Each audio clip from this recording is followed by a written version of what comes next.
Olá pessoal, muito boa noite para você que nos assiste aqui na TVT e nos acompanha pela Rádio Brasil Atual. O Revista Brasil TVT começa agora comigo, Cosmo Silva, e com Ana Rosa Carrara. Boa noite, Ana Rosa. Boa noite, Cosmo. Boa noite também a quem nos acompanha.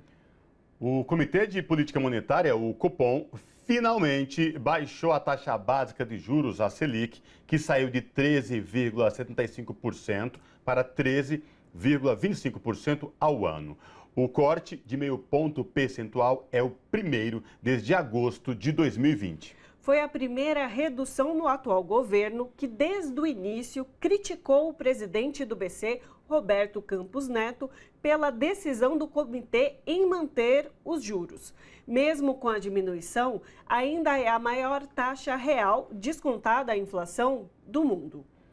A redução da Selic e o que essa baixa impacta na economia, bem como a atuação do economista Márcio Postman à frente de institutos como o IPEA, a Fundação Perseu Abramo e o Instituto Lula, serão discutidos no programa de hoje. A Defensoria Pública de São Paulo pediu ao governador Tarcísio de Freitas, do Republicanos, o imediato fim da operação policial no Guarujá, que já matou 16 pessoas desde a sexta-feira, dia 29.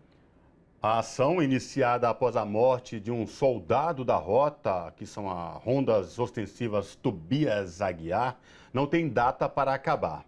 O governador já manifestou publicamente apoio ao que chama de, abre aspas, confronto, negou excessos e disse que está, abre aspas, satisfeito.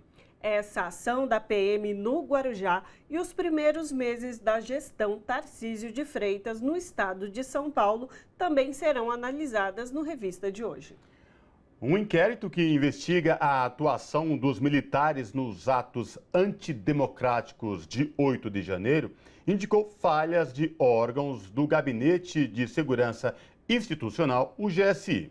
O documento, obtido pela Folha de São Paulo e divulgado no último dia 31, livrou as tropas da culpa pela invasão. Concluiu, por outro lado, que se houvesse planejamento, entre aspas, adequado no início do governo do presidente Lula, o episódio poderia ter sido evitado ou minimizado. O programa repercute essa questão e analisa a situação do ex-presidente dos Estados Unidos, Donald Trump. Ele foi indiciado pela terceira vez. Esse é considerado, até agora, o processo mais importante contra o republicano. Jovens de várias partes do mundo estão em Lisboa, capital de Portugal, para a Jornada Mundial da Juventude. Com a presença do Papa Francisco, estão sendo esperados para o evento mais de 500 mil de jovens. A Jornada Mundial da Juventude e a Onda Rosa por conta do filme Barbie serão assuntos do Revista. 2 semanas após chegar às salas de cinema, segue dominando as rodas de conversa e as discussões nas redes sociais.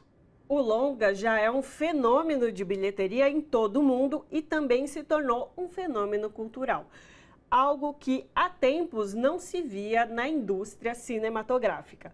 Você acompanha o Revista Brasil TVT também pelo YouTube, youtube.com/RedeTVT. A situação do ex-presidente dos Estados Unidos, Donald Trump, vem se complicando cada vez mais. Nesta semana, ele foi indiciado pela terceira vez. Este é considerado, até agora, o processo mais importante contra o republicano. E para falar com a gente sobre essa questão e a situação do ex-presidente Donald Trump lá nos Estados Unidos, nós conversamos agora com James Green, que é professor de História e Cultura do Brasil em Brown University. Professor James Green, prazer recebê-lo aqui no Revista Brasil TVT. Tudo bem? Seja bem-vindo. É um prazer estar com vocês. Professor, vamos tentar trazer, elucidar para os nossos telespectadores aqui da TVT e também ouvintes da Rádio Brasil Atual, esse momento atual vivido por Donald Trump lá nos Estados Unidos. Traz para a gente um relato, o senhor que conhece muito bem todo esse processo, de qual que é hoje a real situação do ex-presidente Donald Trump lá nos Estados Unidos. Olha, é muito complicado, porque infelizmente ele mantém um grande apoio dentro do Partido Republicano, que ele tinha uma base de apoio de 60%, 70% das pessoas que vote nas primárias, as eleições internas, para determinar quem vai ser o candidato. E eu acho que esses processos não estão afetando esse apoio que ele tem a esse setor do povo americano. Então, inclusive que dizem que isso ajuda ele um pouco de levantar grana para a campanha eleitoral dele, porque as pessoas acham que ele está sendo vitimizado pelo governo de Biden. Então, ele está, claramente, ele está com muito medo de ser preso, e por isso ele é candidato à presidência, porque ele acha que se ele for eleito, ele vai fazer um auto-perdão, mas você nota que ele está muito nervoso sobre isso, muito tenso sobre isso. E os argumentos dos advogados dele são muito fracos nessa caso. São dois argumentos principais que eles estão utilizando, e outra questão do procedimento dizendo que eles precisam mais tempo para preparar o caso, então eles querem ter o processo depois das eleições, ou seja, com essa possibilidade de ele ser eleito presidente e fazer um auto-perdão. E eles estão argumentando que ele tem todo o direito, pelo primeiro amendo da Constituição americana, de liberdade de expressão, de poder ter falado tudo que ele tem falado, e eles estão abafando o seu direito de livre expressão, que é um argumento falso, porque baseado na lei que eles estão acusados de ter violado, você tem direito de falar. Por exemplo, eu posso falar, eu quero assaltar um banco. Tudo bem, você tem direito de dizer, eu quero assaltar um banco. Mas quando você começa a assaltar um banco, comprando uma revólver, comprando um carro, convidando uma pessoa para ajudar, você entra numa conspiração, e isso já é crime nos Estados Unidos. Então ele tinha todo o direito de dizer que ele ganhou as eleições, mas na verdade, quando ele começa a fazer ações para derrubar os resultados eleitorais, ele entra num crime contra o Estado norte-americano. E, professor, já que você mencionou um pouco do que ele é acusado nesse processo, né, do que ele se tornou réu nessa semana, o que vem repercutindo aqui no Brasil é que esse é o processo mais grave que ele responde até agora, que é o terceiro em 4 meses que ele é chamado, né, a responder como réu. E essa é a mais grave das acusações, porque engloba vários aspectos de conspiração, inclusive contra o Estado estadunidense, né? Eu queria lhe ouvir sobre isso, como que a justiça vai lidar com essas questões. É mais grave também porque é um atentado à democracia direto, porque ele tentou derrubar os resultados eleitorais. Então isso é muito mais sério do que roubar ou manter documentos secretos que ele não tinha direito de ter. Tem o outro processo que ainda não foi anunciado, mas você imagina que vai ser anunciado a semana que vem, vai sobre esse envolvimento no processo eleitoral de Georgia, onde a procuradora é uma mulher negra muito forte, que ela vai, com certeza, semana que vem, fazer acusações. Por que é importante? Porque vamos supor que ele foi eleito presidente, ele fez uma auto-perdão, ele não tem direito de fazer isso com acusações estaduais. Então, o processo de Georgia é um processo baseado na lei estadual, e se ele for condenado, ele não pode fazer uma auto-perdão, ele não tem nem... Só o governador do estado de Georgia podia fazer isso. Podia acontecer, porque o governador de Georgia é um republicano, mas então é uma preocupação que as pessoas têm de incentivar a realização desse processo. Porém, o processo prioritário vai ser esse processo que acabou de ser anunciado, e tanto o juiz que vai ser responsável para conduzir esse processo é uma pessoa muito forte, muito determinada, uma pessoa que não vai deixar ele fazer manobras, ou os advogados deles fazerem manobras. E também ela tem sido muito dura com as pessoas que já foram condenadas por ter levantado contra o governo no 6 de janeiro. Então, foram quase 1.000 pessoas presas e 300 pessoas condenadas, e ela, quando ela recebeu casos, ela condenou as pessoas mais do que a recomendação do próprio procurador-geral. Então, nesse sentido, as pessoas estão dizendo que ela vai ser uma pessoa que não vai deixar as coisas ficar muito soltas. E o Procurador-Geral da República está pedindo, essa conselheira especial que está dirigindo o caso, do nome do Estado, está querendo fazer o processo o mais rápido possível, justamente para realizar o processo durante o período de 2024, antes das eleições. E eu acho que é possível. Eu acho que é possível que comece em março, abril o processo, 2 meses, vamos dizer que vai ser o processo, e eu acredito que ele vai ser condenado. E aí que vamos ver o que vai acontecer. Professor, eu queria que o senhor fizesse, se possível, uma análise para a gente do atual momento da economia estadunidense e o que isso pode implicar ou não na possível reeleição de Joe Biden e no fortalecimento dos republicanos em qualquer que venha a ser o candidato dos republicanos. Então, a economia está melhorando, desemprego está muito abaixo, a inflação está diminuindo, então ele tem conseguido aprovar várias leis no ano passado que estão injetando dinheiro na economia, então acredito que a situação econômica é favorável e, em geral, isso é determinante para as pessoas. Eu acho que o que é curioso que as pessoas não estão super animadas com a presidência dele. E não é curioso, eu não estou conseguindo entender, porque não é uma coisa que ele tem feito errado entre as pessoas que não são os apoiadores de Trump convictos. Não, esse setor não vai apoiar ele nunca, mas ele não consegue manter uma popularidade além de 40%, 42%. Porém, ainda não começou a campanha eleitoral e tem um grande perigo nesse sentido para ele, que há uma possibilidade.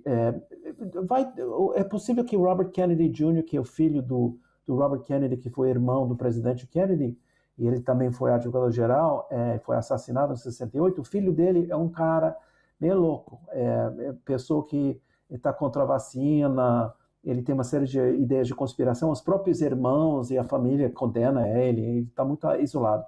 Ele vai ser candidato nas primárias do Partido Democrata, tem um certo reconhecimento do nome dele, então pode ganhar uma certa popularidade, mas Biden vai ser escolhido, não tem nenhuma dúvida. A questão é muito mais nas eleições finais, quando uma pessoa de um terceiro partido lança a sua candidatura. E nesse momento, o Cornel West, que é um negro intelectual, que foi professor de Harvard, Princeton e Yale, ele provavelmente vai ser candidato do Partido Verde, e isso tira 2 ou 3% dos votos que podiam ser feitos para Biden, como o Ciro Gomes, esse debate sobre Ciro Gomes e os votos que ele podia tirar da eleição de Lula, no sentido que ele não apoiou Lula no final, definitivamente. Então, essa é uma possibilidade, porque as eleições, se Trump for candidato, vai ser apertado. Não tem nenhuma dúvida sobre isso. E rapidamente, a gente está chegando no tempo final aqui da nossa conversa, professor, mas eu gostaria de entender, o senhor já falou um pouco que ele é favorito entre os republicanos, mas há como ter alguma mudança ainda nessas prévias dentro do Partido Republicano que leve outro candidato e não o Trump nesses próximos meses? Alguma reviravolta possível? Eu acho que só se ele sofrer um ataque de coração, porque, na verdade, ele sabe que a candidatura dele é a única garantia que pode postergar as eleições com o argumento que não pode ser condenado ou processado enquanto ele está candidato, e ele está querendo apostar na vitória para fazer esse auto-perdão em primeiro ato que ele vai fazer em 21 de janeiro de 2025, com certeza. Então, eu acho que ele está 35 pontos em frente de outros candidatos, todos são fracos e todos eles estão apoiando ele. Então, nenhum deles consegue diferenciar-se, 2 candidatos estão criticando ele, mas a grande maioria está apoiando ele, defendendo ele, a linha dele. Então, eles não conseguem distinguir-se dele, então não conseguem gerar apoio dentro da base do Partido Republicano, porque são iguais. Então, se você pode votar em Trump ou pode votar numa pessoa que apoia Trump, é melhor votar em Trump. Então, eu acho que é muito difícil que ele não seja candidato republicano. Eu acho que ele não vai fazer uma plea bargaining. Meu Deus, era a palavra mais importante durante a Lava Jato, quando fizeram como se chama isso? Quando fizeram essa negociação. Delação. Delação. Não, delação, mas pode ser uma negociação. Negociação, para sim. ter mas eu acho que é meio difícil que ele faça isso, porque para fazer isso ele tem que admitir que ele fez erros. que ele não ganhou as eleições e tudo que ele fez foi equivocado. Então, acho que não vai fazer isso. Então, ele vai apostando que ele não vai ser condenado. E em Washington, honestamente, é uma cidade que tem muito ressentimento contra ele. Ele ganhou menos que 10% de votos em Washington. Então, quem vai estar no júri vai ser pessoas, com certeza, com ressentimento contra ele. Teoricamente, o júri vai ser pessoas neutras que não vão tomar uma decisão anterior e vão ser objetivos, mas eu acho que vai ser muito difícil ele escapar, se houver o processo como está sendo previsto. Vamos ver. E, professor, agora, de fato, 2 minutinhos, eu tenho que lhe fazer essa pergunta. Quanta coincidência e quantos fatos parecidos lá nos Estados Unidos e aqui no Brasil? Donald Trump perde, incita apoiadores a invadir o Capitólio. Bolsonaro perde aqui no Brasil, extrema-direita, para deixar bem claro, incita apoiadores a invadir 3 poderes, Congresso e Palácio. Muita coincidência, né, professor? Muitos fatos parecidos. E espaços é parecidos porque não somente uma ligação direta entre Steve Bannon e pessoas no Brasil, um diálogo muito forte entre o filho do Bolsonaro e setores da ultradireita americana, é uma interação internacional nesse sentido, mas eu acho que o Bolsonaro sempre seguia o roteiro de Trump. Ele achava que Trump tinha conseguido coisas que ele jamais podia ter imaginado. Tanto ele quanto o Bolsonaro não imaginavam ser eleito presidente, foi uma situação esquisita. E do outro lado, se Biden for eleito presidente, é mais um argumento para o Lula ser, bom, Biden pode ser reeleito porque não, eu sou mais jovem do que ele. Então esse é outro elemento a favor do Lula, se ele quer ser candidato de novo em 2026. Então, vamos ver. A gente segue acompanhando todo esse desenrolar dos processos contra Trump, e também todo o processo que já se inicia a partir desse ano das eleições presidenciais lá nos Estados Unidos. Conversamos com James Green, que é professor de História e Cultura do Brasil na Brown University. Professor, muitíssimo obrigada pela sua participação e por trazer essa análise sobre esse contexto tão turbulento que está acontecendo nos Estados Unidos. Eu acompanho muito a situação brasileira, mas também do meu próprio país. Então, quando vocês quiserem me chamar para fazer análise sobre os Estados Unidos, com muito prazer eu faço isso, tá bom? Tá bom, professor. Abraço, professor. Abraço. Márcio Postman foi confirmado pelo presidente Lula para comandar o Instituto Brasileiro de Geografia e Estatística, o IBGE. Postman é professor de economia com atuação na Universidade Estadual de Campinas, a Unicamp. Ele também presidiu o Instituto de Pesquisa Econômica Aplicada, o IPEA, a Fundação Perseu Abramo e também, por 3 anos, o Instituto Lula. E sobre essa questão, nós conversamos agora com o próprio Márcio Postman, que vai falar para a gente do seu trabalho à frente do Instituto por 3 anos, o Instituto que elegeu uma nova diretoria. Professor Márcio Postman, tudo bem? Prazer recebê-lo aqui no Revista Brasil TVT. Seja bem-vindo. Muito obrigado. Quero dizer que para mim sempre é uma satisfação poder atender ao chamado da TVT, a quem admiro por sua qualidade, por sua competência profissional e faz um trabalho essencial na disputa da informação e do dado numa análise séria. Maravilha. Posso? Bom, diga lá. Claro, maravilha. O prazer é nosso em tê-lo aqui com a gente no Revista Brasil TVT. E eu já queria falar com o senhor presidiu o Instituto Lula nos últimos 3 anos, o Instituto que tem uma nova diretoria, inclusive elegendo uma mulher, Ivone Silva, era presidente dos bancários, uma mulher negra, e agora assume a presidência do Instituto. Queria lhe ouvir a composição do seu trabalho, né, essa composição dessa nova diretoria, professor. Perfeitamente. O Instituto Lula é uma instituição da maior relevância do Brasil e de reconhecimento internacional. É uma instituição que tem mais de 3 décadas de existência, embora o nome anterior era no Instituto Cidadania, que marca basicamente a trajetória do presidente Lula. A partir da primeira eleição que ele participou, em 1989, se constituiu, então, em 1990, um governo paralelo, que foi, na verdade, uma iniciativa do próprio presidente Lula de acompanhar, monitorar as políticas públicas do governo eleito naquela época, o presidente Collor, não é?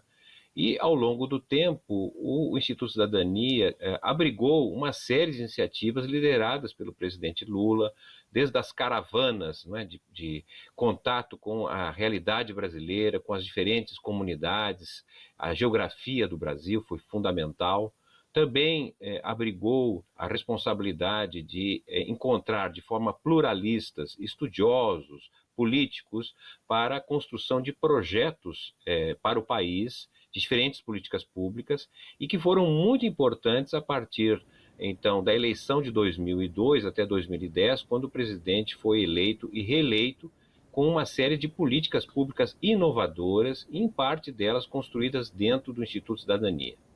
Com o encerramento dos 2 mandatos do presidente Lula, o Instituto Cidadania, então, se converte no próprio Instituto Lula, conforme a legislação de 1991, que permite, então, que ex-presidentes possam ter uma institucionalidade para abrigar a herança do governo em termos de experiências públicas, a memória de um presidente da República, e é isso que vem fazendo o Instituto Lula desde 2011 para cá, portanto são 12 anos, e tem uma diretoria que responde por as iniciativas, por todo esse trabalho, que é um trabalho que vai além, evidentemente, do legado dos 2 mandatos do presidente Lula, porque ele é um centro de agregação de ideias, de pensamentos, de projetos, né? Fizemos, nesses últimos 3 anos, quando tive a honra de liderar o Instituto Lula, junto com uma diretoria colegiada da maior alta relevância, trabalhos importantíssimos, como, por exemplo, o estudo sobre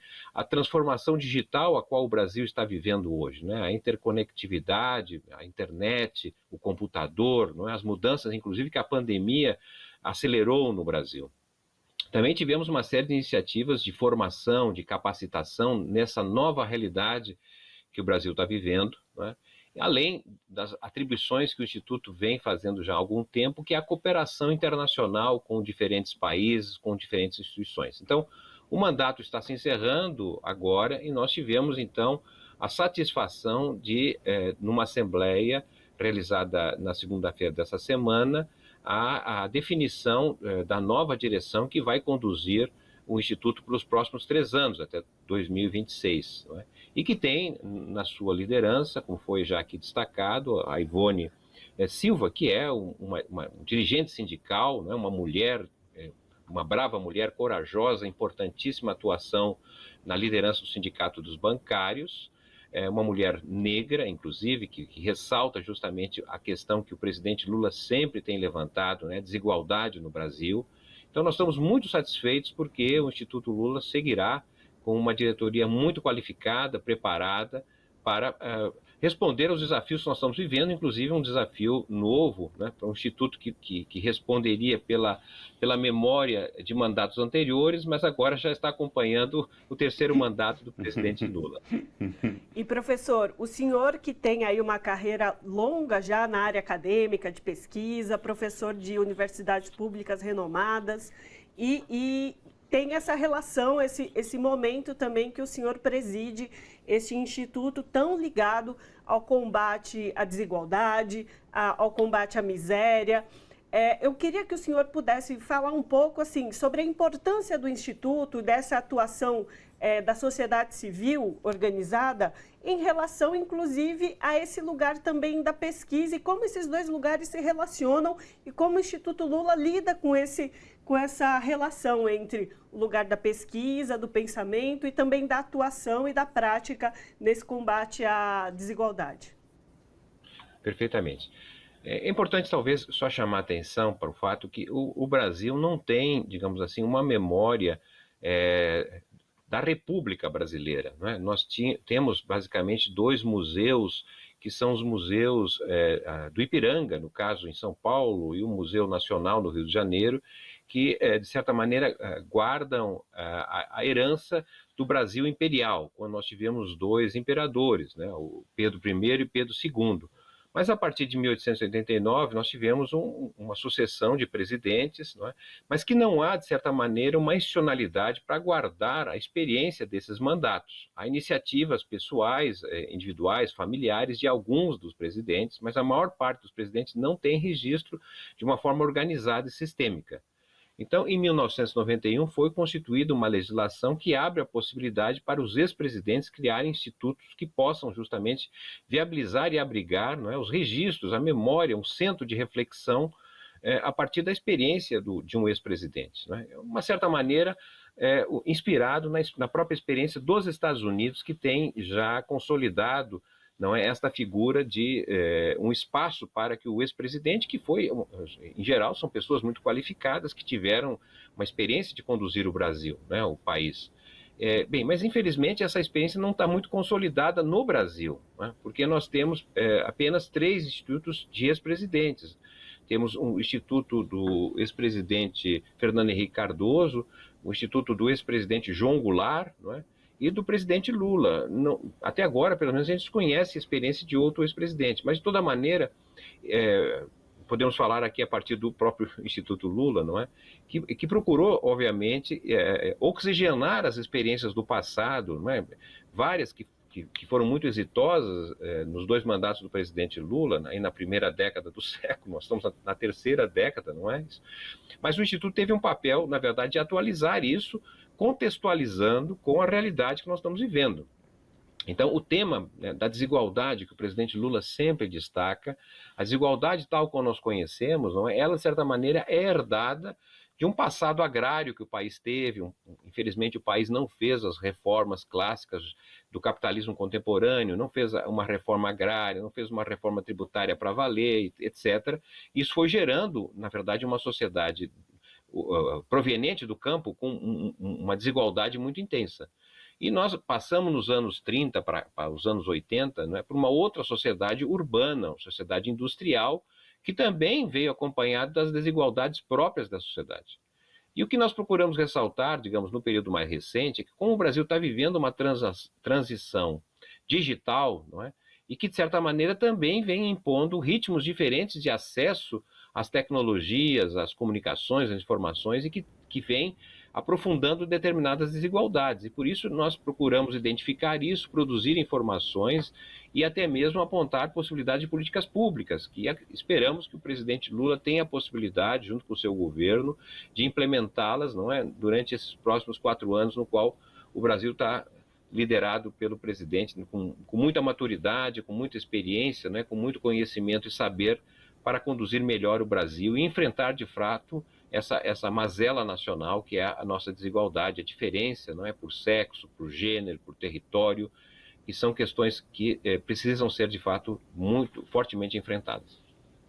E professor, como que foi a questão das experiências, trocas de experiências com outros institutos fora do Brasil, né? Imagino que muito diálogo e essa troca de experiência que é muito válida no sentido de, né, o que o Instituto se prontificou a fazer e trabalhava, e esta troca com outros institutos e fora do Brasil também, professor. Como que foi isso ao longo da sua gestão à frente do Instituto?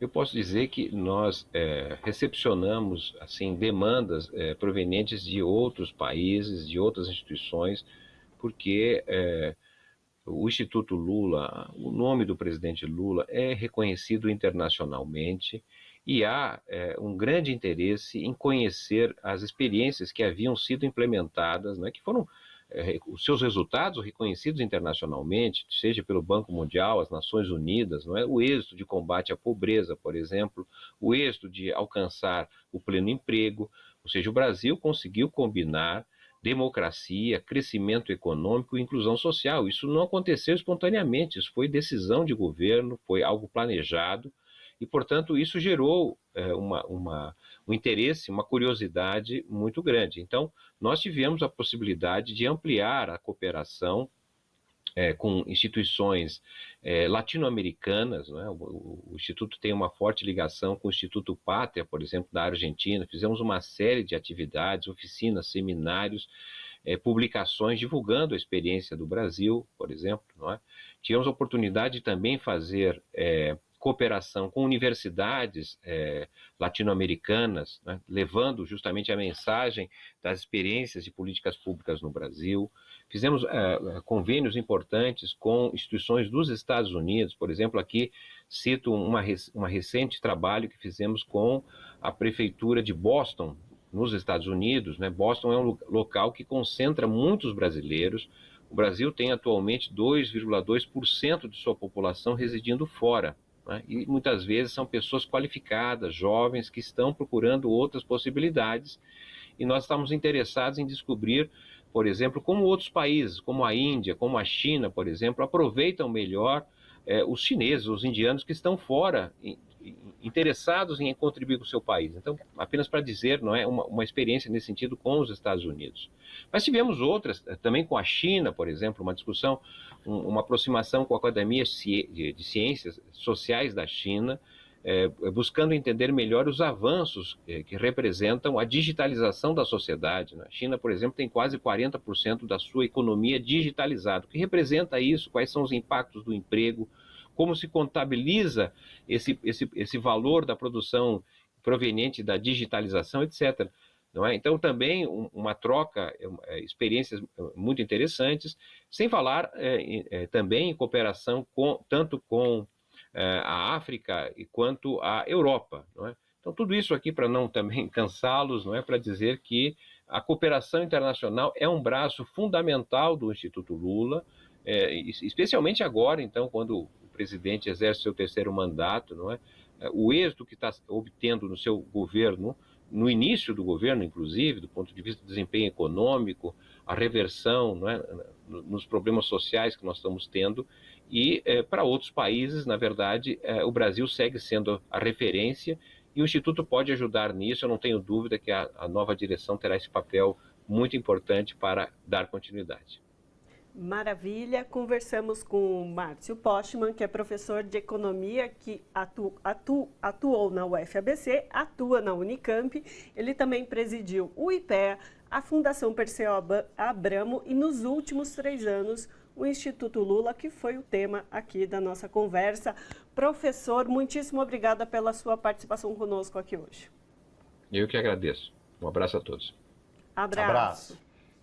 Um inquérito que investiga a atuação dos militares nos atos antidemocráticos de 8 de janeiro indicou falhas de órgãos do Gabinete de Segurança Institucional, o GSI. O documento, obtido pela Folha de São Paulo e divulgado no último dia 31, livrou as tropas de culpa pela invasão. Concluiu, por outro lado, que se houvesse planejamento, entre aspas, adequado no início do governo do presidente Lula, o episódio poderia ter sido evitado ou minimizado. Sobre essa questão, nós conversamos agora com Gleisi Hoffmann, que é deputada federal e presidenta nacional do Partido dos Trabalhadores. Deputada Gleisi Hoffmann, tudo bem? Prazer recebê-la no Revista Brasil TVT. Seja bem-vinda. Prazer também estar aqui na Revista Brasil TVT. Um abraço para vocês e para todos que estão nos acompanhando. Deputada, como é que o Partido dos Trabalhadores recebeu essa notícia de que o governo do presidente Lula é que teria a responsabilização por tudo que aconteceu em Brasília naquele dia 8 de janeiro?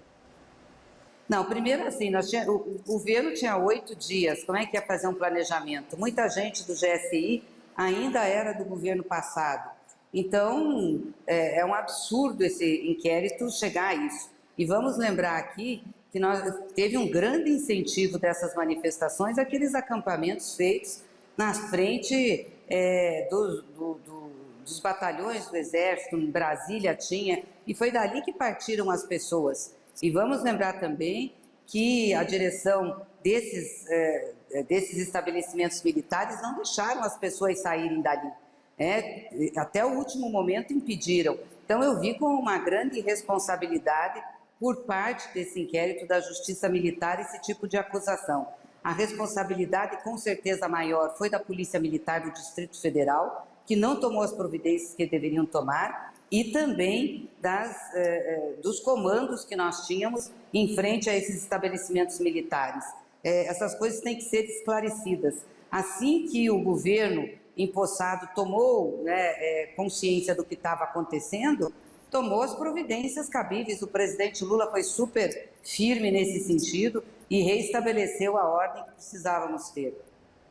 E a senhora, em declarações dessa semana, falou que é uma forma de negacionismo trazer à tona uma análise, um inquérito dessa forma como foi feito. Queria ouvir da senhora como é que a senhora vê esse negacionismo dentro ali da equipe militar, dos militares. Falamos de negacionismo porque eles estavam negando a realidade, assim como nós tivemos o negacionismo do governo Bolsonaro em relação à pandemia, negando a pandemia. Eles negaram completamente o que aconteceu em Brasília, negaram os acampamentos que estavam lá sendo estimulados. Vamos dizer aqui, muitas daquelas pessoas que estavam naqueles acampamentos eram familiares de militares, tanto que no dia que aconteceu, o que aconteceu no 8 de janeiro, eles não deixaram fazer a retirada. Tinha, inclusive, arma pesada lá para proteger, o que foi muito ruim, né? Então, negaram a responsabilidade. Acho que não podiam ter feito assim, lavar as mãos. Tinham que ter assumido a responsabilidade que teve por parte de membros das Forças Armadas que deram guarida àqueles acampamentos. E deram guarida também à quebradeira que aconteceu na Praça dos Três Poderes. Não mobilizaram o efetivo e as forças. Veja, o governo estava entrando, tinha muita gente deles ainda no comando.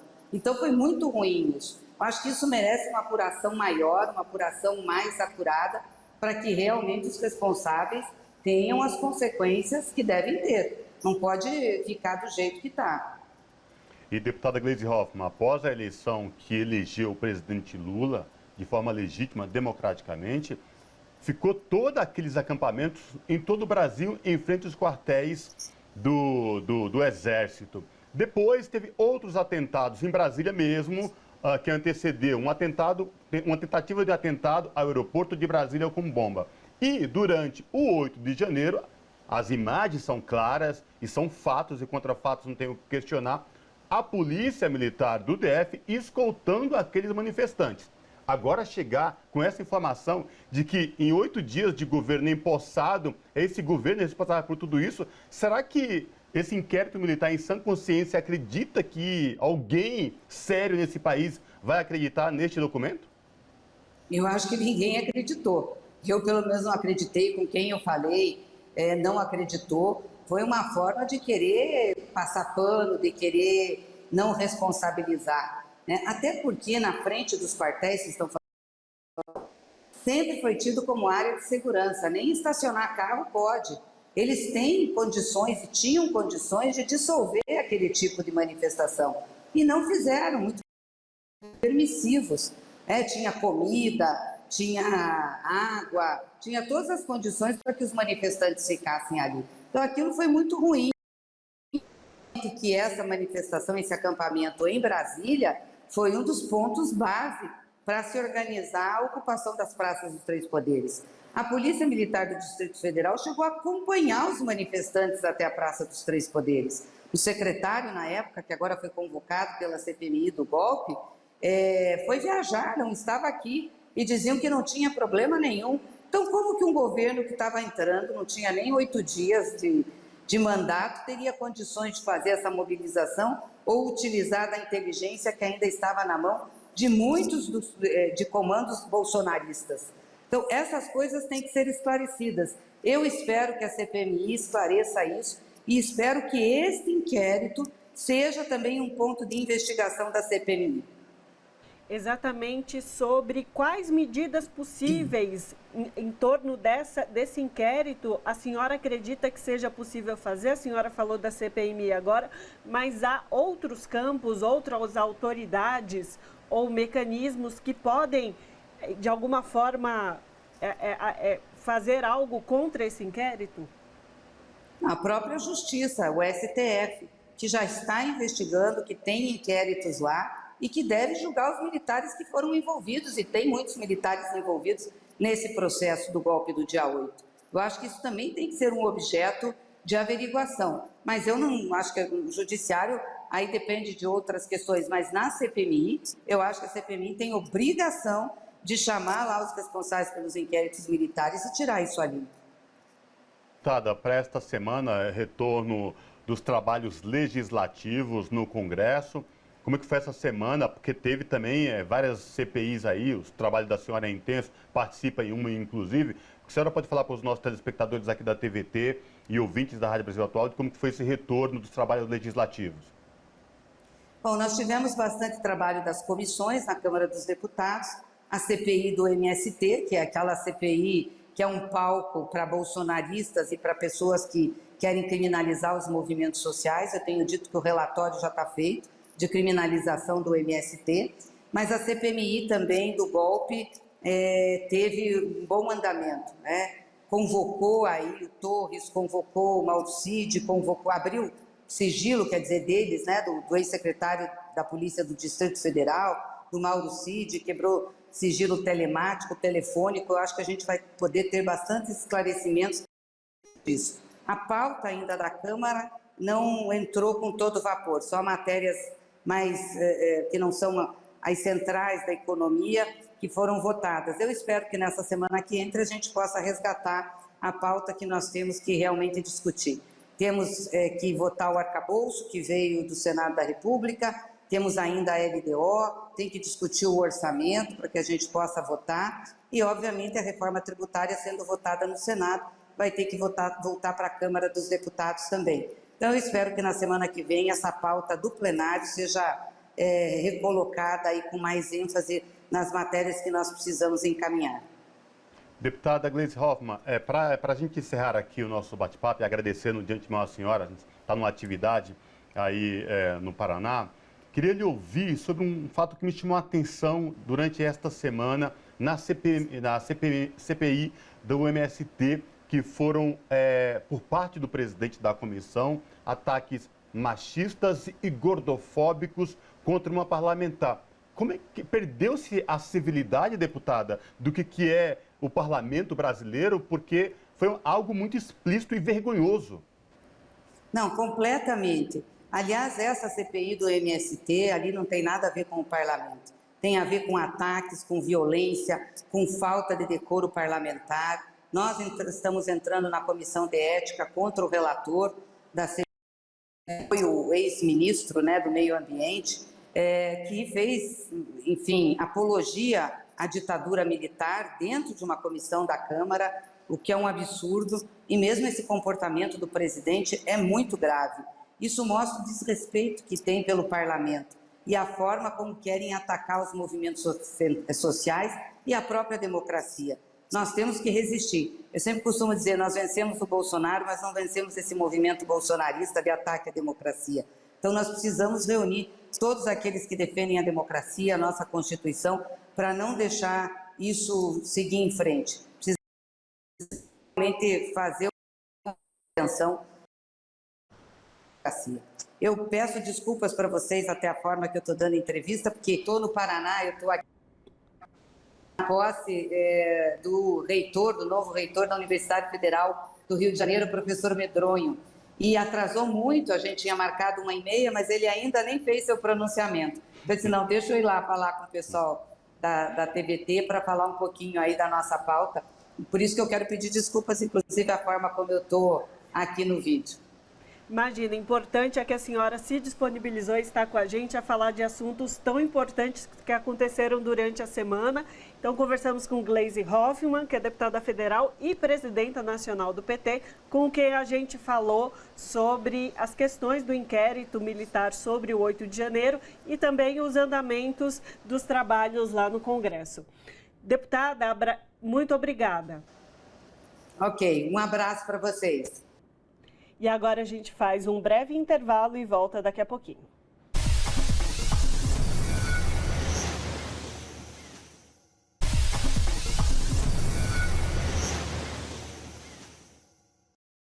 De volta com Revista Brasil TVT, aqui na TVT e também na Rádio Brasil Atual. O Comitê de Política Monetária, o Copom, finalmente baixou a taxa básica de juros, que é a Selic, que saiu dos 13,75% para 13,25% ao ano. O corte de 0,5 ponto percentual é o primeiro desde agosto de 2020. Foi a primeira redução no atual governo, que desde o início criticou o presidente do Banco Central, Roberto Campos Neto, pela decisão do comitê de manter os juros. mesmo com a diminuição, ainda é a menor taxa real descontada à inflação do mundo. Sobre essa questão, nós conversamos agora com o Guido Mantega, que foi ministro da Fazenda nos primeiros governos do presidente Lula. Ministro Guido Mantega, tudo bem com o senhor? Prazer recebê-lo aqui no Revista Brasil TVT. Seja bem-vindo. Tudo bem? Eu estou bem, e você? Está acelerado aí? É por causa que caiu os juros? É isso que você está acelerado assim? Professor... Tudo bem, Bruna? Tudo tranquilo. Professor, vamos falar então desta redução de 0,5 pontos percentuais. Vinha sendo mercado, governo, setor produtivo do país cobrando uma redução da taxa Selic de Roberto Campos Neto, mas o presidente do Banco Central insistia em manter essa taxa agora 0,5. Queria ouvir do senhor o que isso impacta efetivamente e a partir de quando nós vamos sentir diferença nas nossas vidas. Muito bem. A situação da política monetária no Brasil era uma aberração, e ainda é uma aberração, né? Porque ela é a maior taxa de juros real do mundo, né?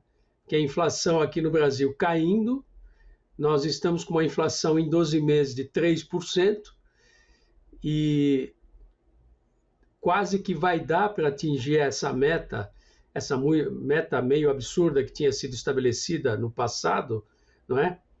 E agora, finalmente, começa a redução da taxa de juros, com bastante atraso.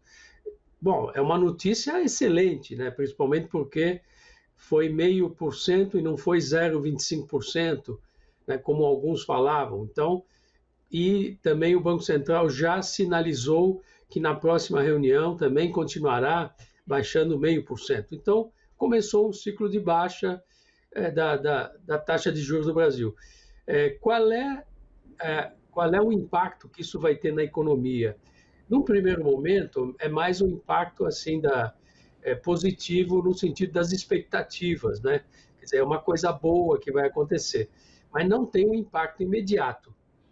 O impacto imediato, porque a redução dessa taxa, ela só vai ter impacto 6, 7, 8 meses depois. É assim que funciona.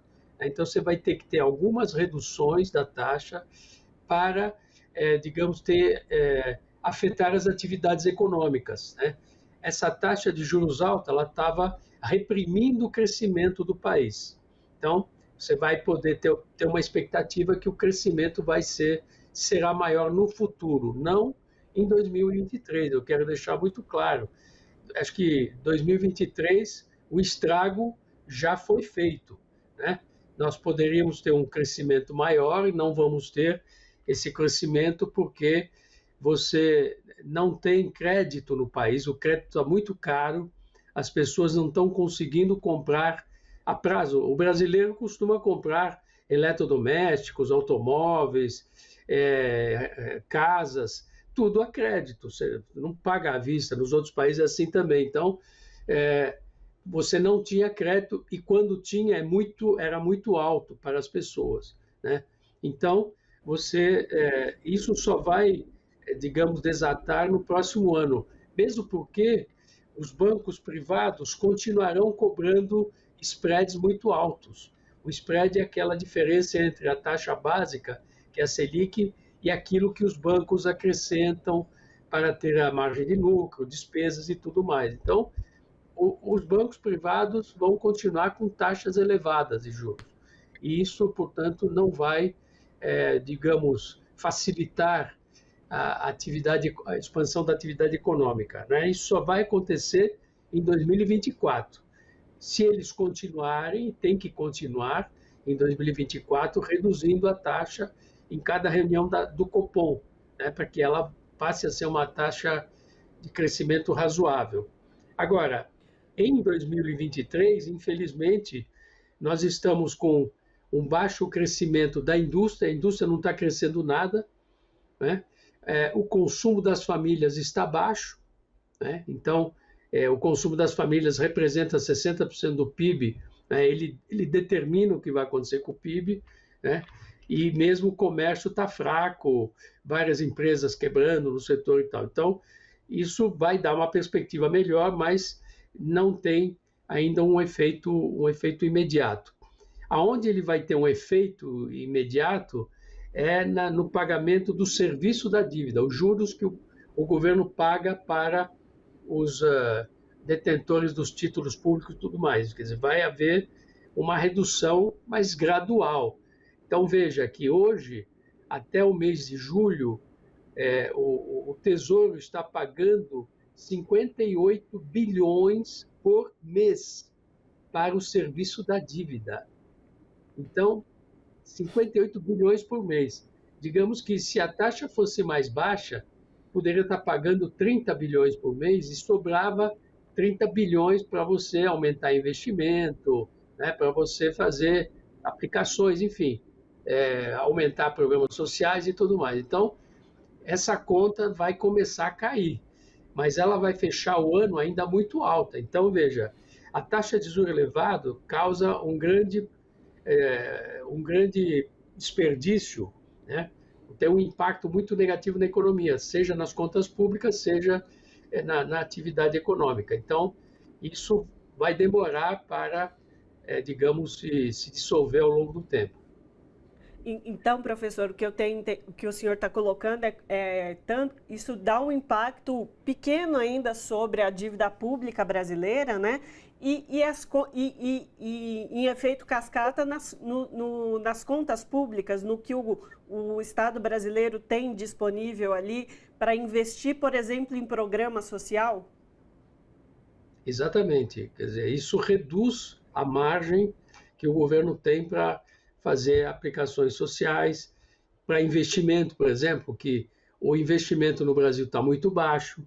É claro, o governo Lula já está com um programa de investimentos, vai lançar um novo PAC, Programa de Aceleração do Crescimento, com vários programas de investimento, mas essas coisas demoram para começar a funcionar.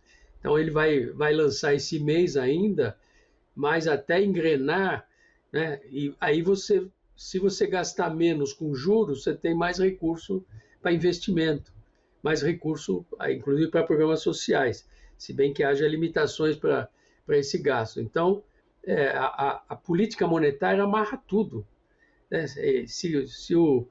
Essa política monetária pode quebrar o país, pode amarrar o país, deixar ele imobilizado. Então, começa a desmobilizar, né? Foi, digamos, com muito atraso, né? E digamos, contrastando com o que os outros países estão fazendo.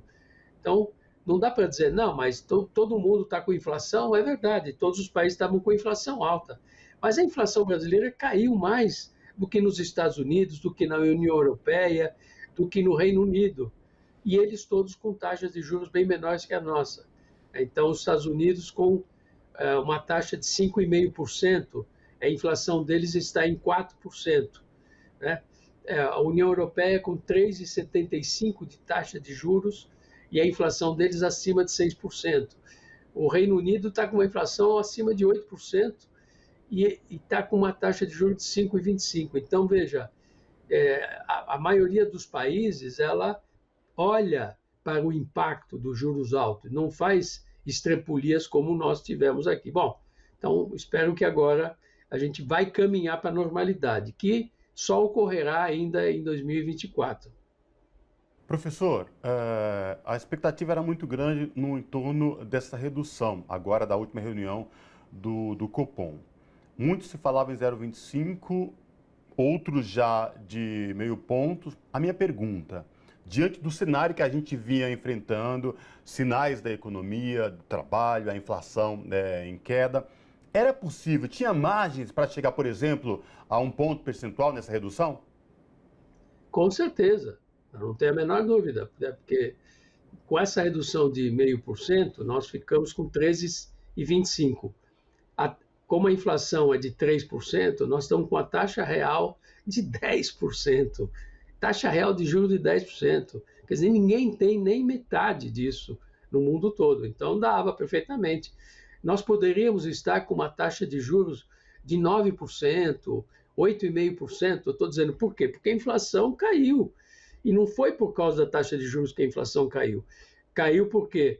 os alimentos estão caindo e continuam caindo, commodities, preços internacionais de alimentos, todos caindo, né? O consumidor brasileiro está percebendo, ele está comprando alimentos mais baratos, porque está caindo. O preço do petróleo caiu também, deu uma subidinha na semana passada, mas se a Petrobras não repassar isso para os preços, também os preços dos combustíveis estão calmos no Brasil, tá certo? Os serviços, você tem uma expansão pequena dos serviços, então não vejo por que uma alimentação. Então, a inflação está muito bem comportada no Brasil. Então, não tem razão para você dar tiro de canhão para matar a formiguinha, né? Você poderia ter feito, sei lá, 0,75 tranquilamente, porque com 0,5 até o final do ano, acho que tem mais 4 reuniões do Copom, a taxa ainda vai ficar alta, vai ficar em torno de 12%. Nós vamos passar em 12%, é muito alta. Então, poderia ter uma agilidade maior, mas, infelizmente, a mentalidade, principalmente do presidente do Banco Central, não sei, ele tem uma visão ultrapassada de política monetária. Veja, a política monetária, ela evoluiu no mundo todo. Então, mesmo países que praticam política econômica neoliberal, eles amenizaram a política monetária. Todos eles amenizaram, né? Sabem que são novos métodos na política e que ninguém exagera porque quebra o país. Se os Estados Unidos tivessem uma taxa de juros mais alta, hoje está com 5,5%. Isso já prejudica a economia mundial e a própria atividade americana. Mas digamos que eles estivessem com 8%, quebrava o mundo. Não só quebrava os Estados Unidos, mas quebrava o mundo. Então, é preciso ter bom senso nessa questão de política monetária, e o nosso presidente do Banco Central, Roberto Campos, não tem essa visão. Professor, nosso tempo está quase se esgotando, mas eu gostaria de lhe perguntar uma última questão, que é sobre a nova composição do Copom, né? Entrou Galípolo e Aquino e reestruturou aí a composição do Copom. Eu queria ouvir do senhor se o senhor acredita que essa revigorada, esse refresh que foi feito no Copom teve influência sobre essa decisão da baixa, ou, de qualquer maneira, o Copom teria que tomar essa posição porque a pressão já estava vindo de todos os lados? Veja, de qualquer maneira, o Copom iria baixar a taxa, mas provavelmente 0,25. Há uma pressão de todos os lados, até de bancos. Isso é que é o pior. Você vê que tem grandes bancos que estão sofrendo por causa dessa taxa elevada, por causa da inadimplência, porque a taxa elevada de juros causa inadimplência. Então, você vê grandes bancos com inadimplência, eles não estão gostando, não estão lucrando com isso, eles estão perdendo, né? Então, havia uma pressão generalizada, a indústria reclamando, todo mundo reclamando, a Luísa Trajano, né, pessoas... porque, em geral, as pessoas...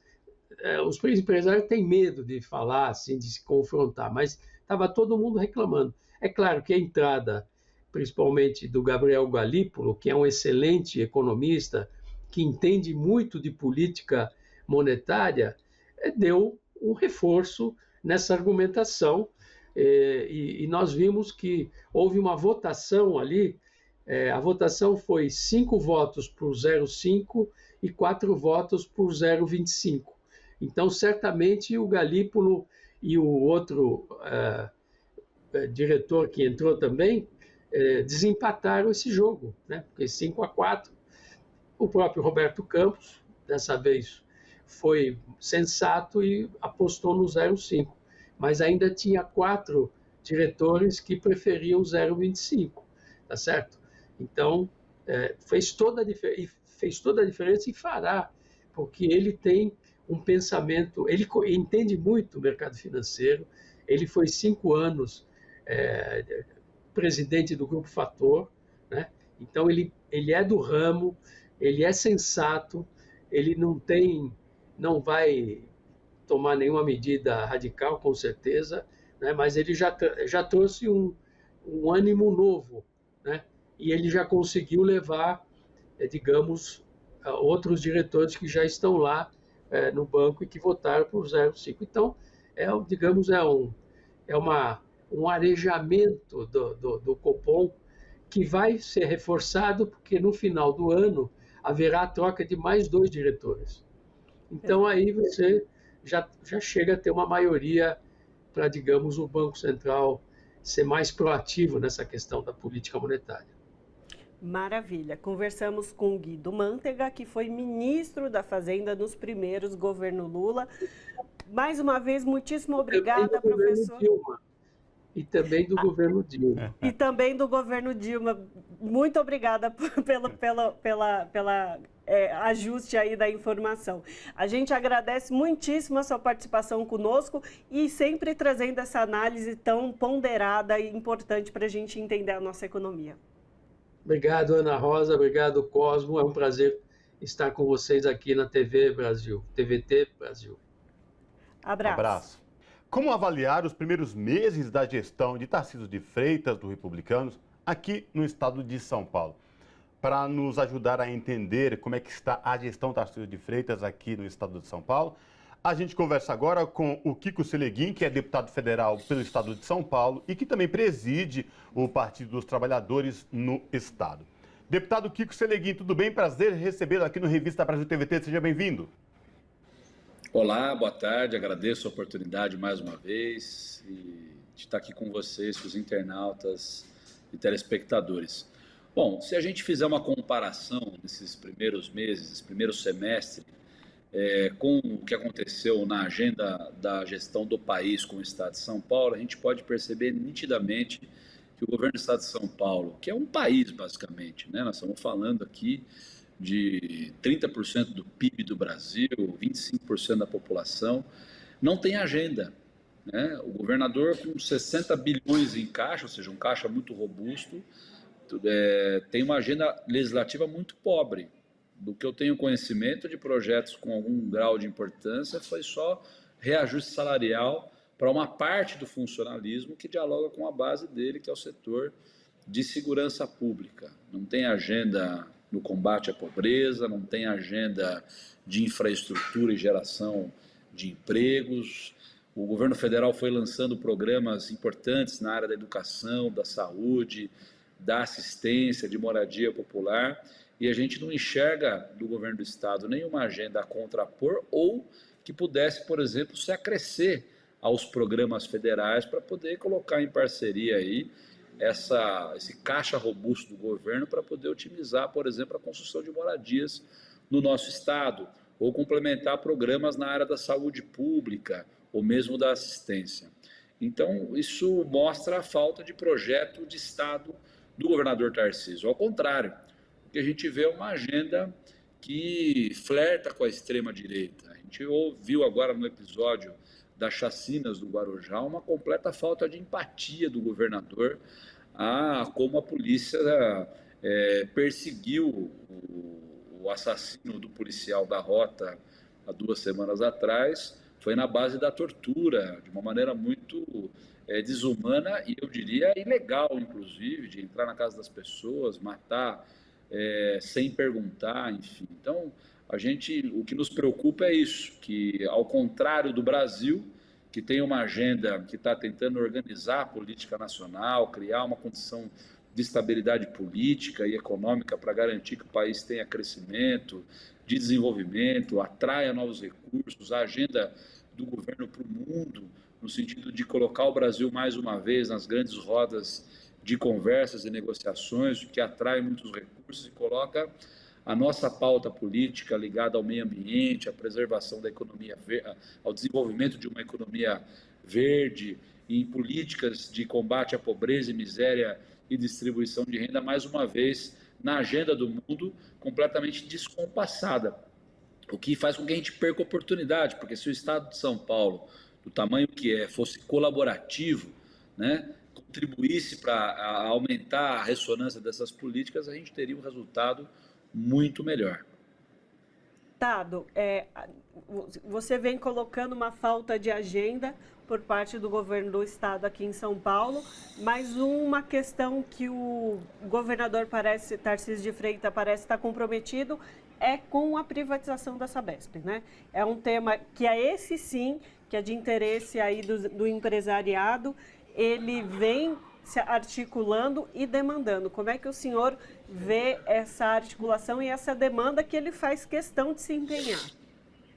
Ele anunciou semana passada um modelo de privatização, né, que é um modelo de abertura de capital follow-on, que eles chamam no mercado, né, que é um modelo parecido com o que fizeram na Eletrobras, inclusive sendo contestado pelo atual governo, porque esse modelo fez com que o Estado diminuísse a sua participação, perdesse o controle acionário da empresa, né, dando a acionistas minoritários, mesmo sem ter investido na companhia, poder para decidir o seu futuro. Se isso acontecer na Sabesp, pode ser que haja um descompasso nas prioridades de investimento, ou seja, a companhia pode agora, quando controlada pelo capital privado, mesmo com grande parte do dinheiro público ali alicerçando os interesses econômicos da companhia, parar de investir nas regiões mais carentes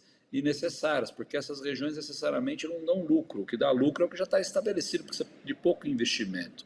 Lembrando que mais da metade do lucro da Sabesp, quem dá é a cidade de São Paulo, só que a Sabesp tem contrato com outras 369 cidades do estado de São Paulo. Então foi um programa lançado com muito pouca informação, de interesse público e também do próprio mercado, porque é importante que depois desse anúncio as ações da Sabesp caíram quase 5% na Bolsa de Valores. Então demorou 8 meses para fazer um anúncio, sem nenhum grau de detalhamento, de robustez, de um plano que possa beneficiar o cidadão, que é o cliente da Sabesp de um modo geral, e demonstrado algum interesse por parte do Estado brasileiro, ou seja, de quanto vai arrecadar, como vai arrecadar, para onde vai o recurso.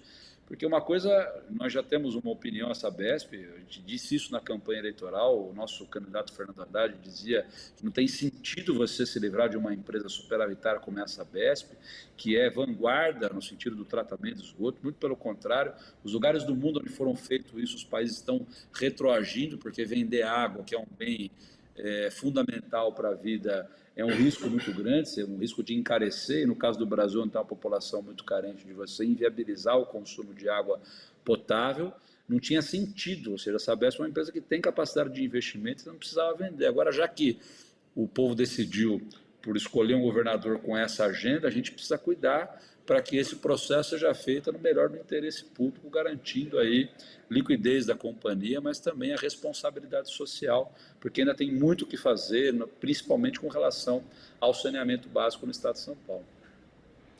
Deputado Kiko Seleguin, vou dar um pouco de assunto no que diz respeito, você, deputado federal por São Paulo, e também preside o diretório estadual do Partido dos Trabalhadores.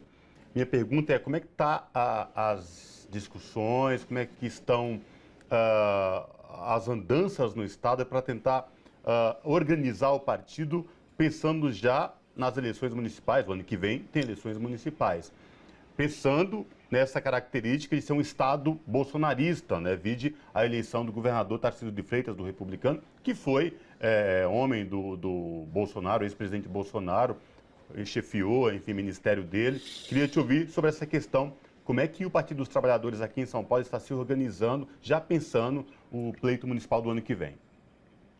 Vamos lá, a gente trocou a direção do partido, o presidente era o nosso ministro, agora ministro Luiz Marinho, eu assumi o partido a partir de fevereiro, março deste ano, e a gente fez uma rodada de visita nas nossas regiões, em todas as 19 regiões do estado de São Paulo.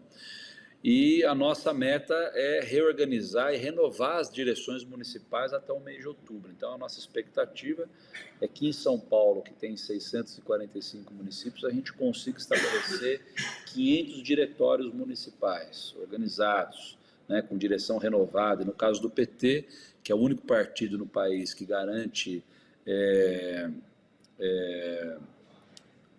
o mesmo número entre mulheres e homens nas suas direções, cota para negros, para a juventude, a gente trazer essa energia da rua, do resultado eleitoral, dessa mobilização que foi a eleição de 2022, para essas novas direções. E, a partir disso, discutir uma tática eleitoral que vai desse enfrentamento que você falou do bolsonarismo. Eu não acredito que o Estado de São Paulo seja um Estado bolsonarista. Eu acredito que tem um percentual em torno de 20%, que se identifica com essas pautas de extrema-direita, antidemocráticas, que aplaudem, inclusive, ações como essa, desumanas, por parte de alguns policiais militares.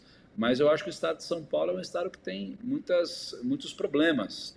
Ele é um Estado muito rico, as regiões necessariamente não são iguais umas das outras. Você vai para Araraquara, tem uma realidade econômica, um tecido social diferente do que é a região de Araçatuba, que é a região aqui de Bauru, enfim. Então a gente precisa ter um bom diagnóstico geral e também local, porque isso faz diferença na decisão do eleitor para as eleições de 2024. Então a nossa meta é ter direções bem organizadas, conectadas com a sociedade, principalmente com a nossa capacidade de mobilização, e apresentar bons projetos, né, personificados em boas candidaturas de homens e mulheres capazes de poder colocar em prática essas ideias que a gente defende no Estado, mostrando para a população paulista, olha, o Brasil tem aqui uma direção liderada pelo presidente Lula, que preserva essa questão de você ter uma política econômica responsável, mas também que inclua a desigualdade social nas decisões da macropolítica. Para que ela permeie e faça diferença no dia a dia, é importante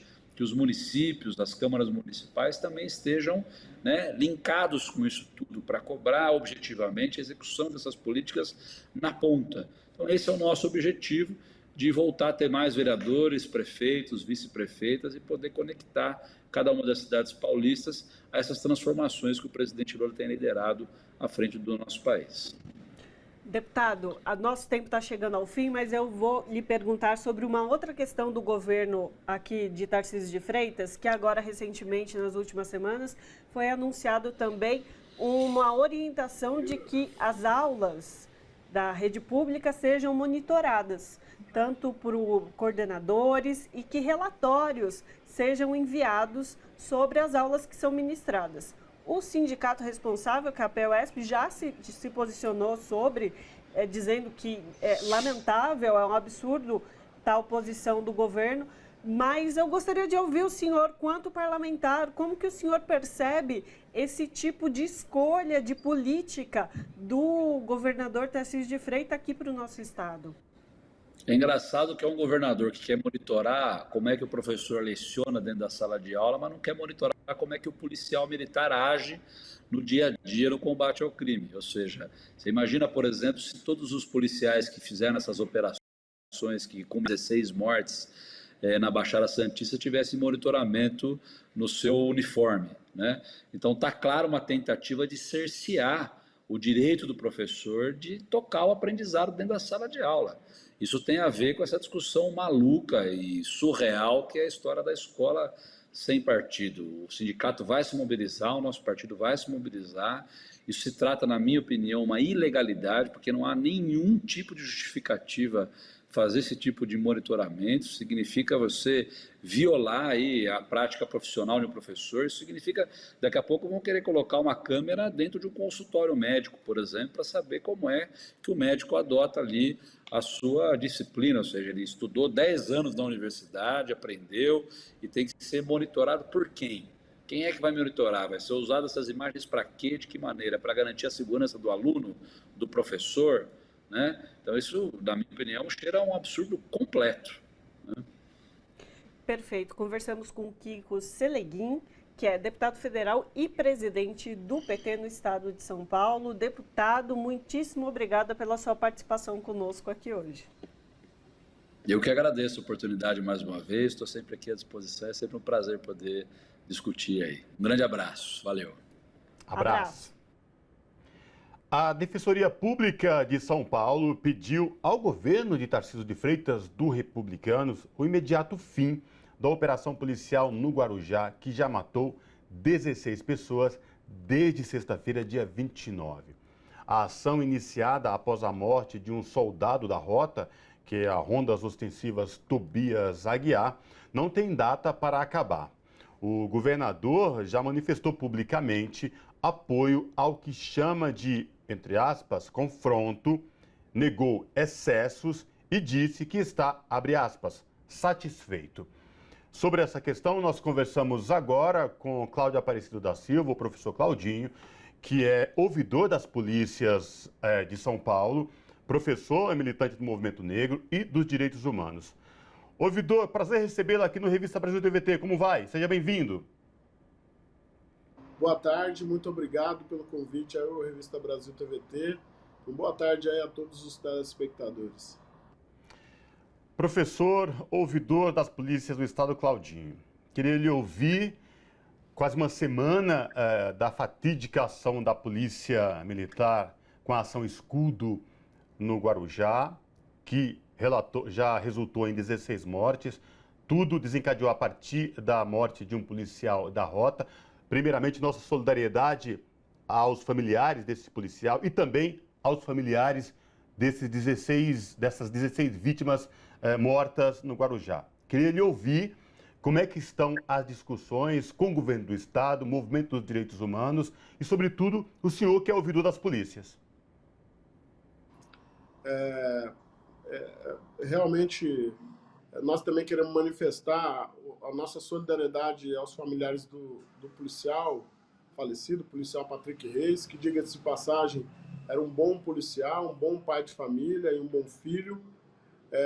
Manifestar também a nossa solidariedade com o policial Cabo Alfaia, que foi também ferido nessa atitude criminosa, e manifestar a nossa solidariedade e apoio a todas as vítimas, as familiares de todas as vítimas fatais, né, as 16 vítimas fatais até agora, e também a todas as vítimas das diversas violações que a gente tem recebido notícia, denúncia naquela região da Baixada Santista, especialmente no Guarujá. A ouvidoria da polícia, ao tomar conhecimento das denúncias, tem exigido imediatamente, exigido não, mas pedido uma apuração rigorosa, e tem pedido também um diálogo com a Secretaria de Segurança Pública e com o Governo do Estado, no sentido de que a gente possa fazer uma avaliação da Operação Escudo.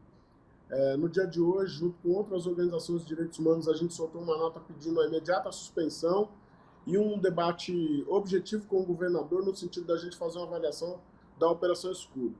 Tem uma série de questões nessa operação que a gente precisa entender como que se deu.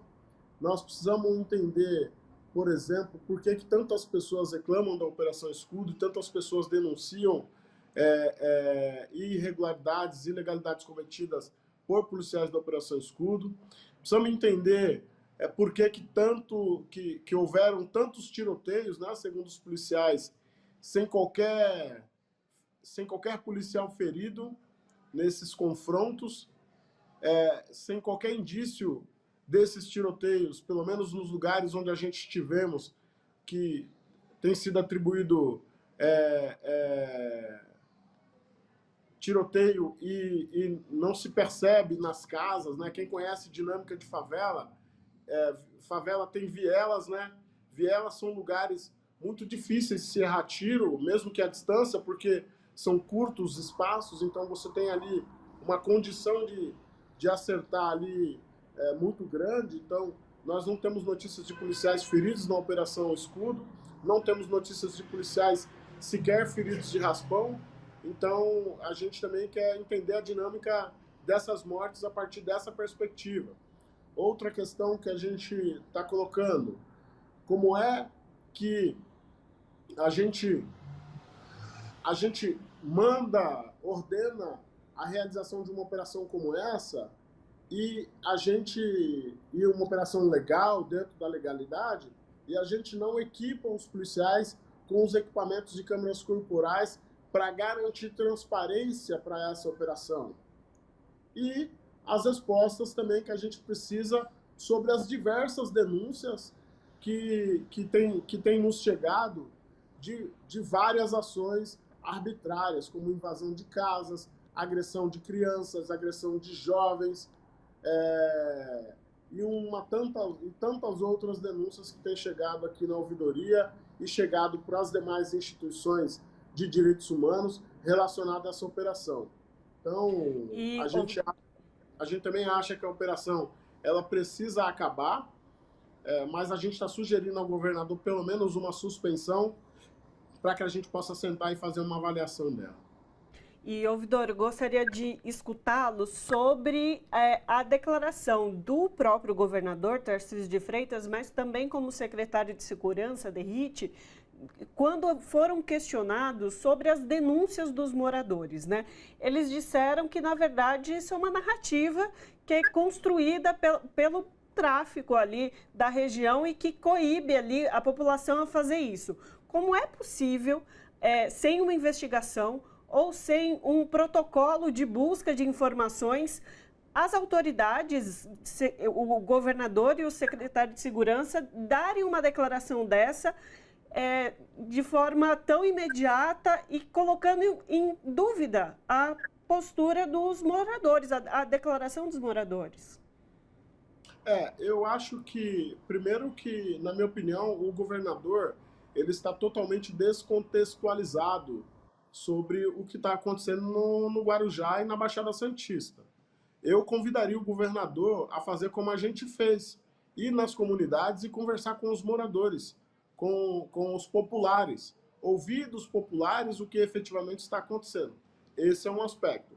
Em relação à declaração do secretário de Segurança, eu gostaria de saber se o secretário de Segurança está insinuando que crianças de 7 e 9 anos, como é o caso dos enteados do Felipe, que é o garçom do quiosque lá de Santos, que apareceu inclusive o patrão apresentando o comprovante de pagamento dele do último domingo, se essas crianças também estão mentindo, porque essas crianças disseram que o Felipe foi tirado de dentro de casa e que eles foram recebidos e que eles receberam a polícia dentro de casa e os policiais ficaram fazendo perguntas sobre a vida do Felipe, que foi esse rapaz que morreu e foi sepultado na manhã de ontem. Então o governador está dizendo que essas crianças estão mentindo? O governador não, desculpa, o secretário de Segurança está dizendo que essas crianças estão mentindo? Então, tem essas declarações, tem outras crianças fazendo declarações. Na ida ao Guarujá, lá ao sítio Conceiçãozinha, várias crianças nos abordaram os deputados, as instituições que nos acompanharam e também fizeram esse tipo de relato de que as casas estavam sendo invadidas, relatos de que as abordagens são abusivas, relatos de que mulheres tomando banho tiveram o banheiro invadido. É esse o nível das denúncias que tem chegado para a gente. Então a gente está sistematizando tudo isso e à medida que elas vão chegando, enviando para a corregedoria e para os órgãos competentes para que faça a devida apuração e acompanhamento e, se for o caso, que quem praticou ilegalidade receba as sanções que a lei permite receber.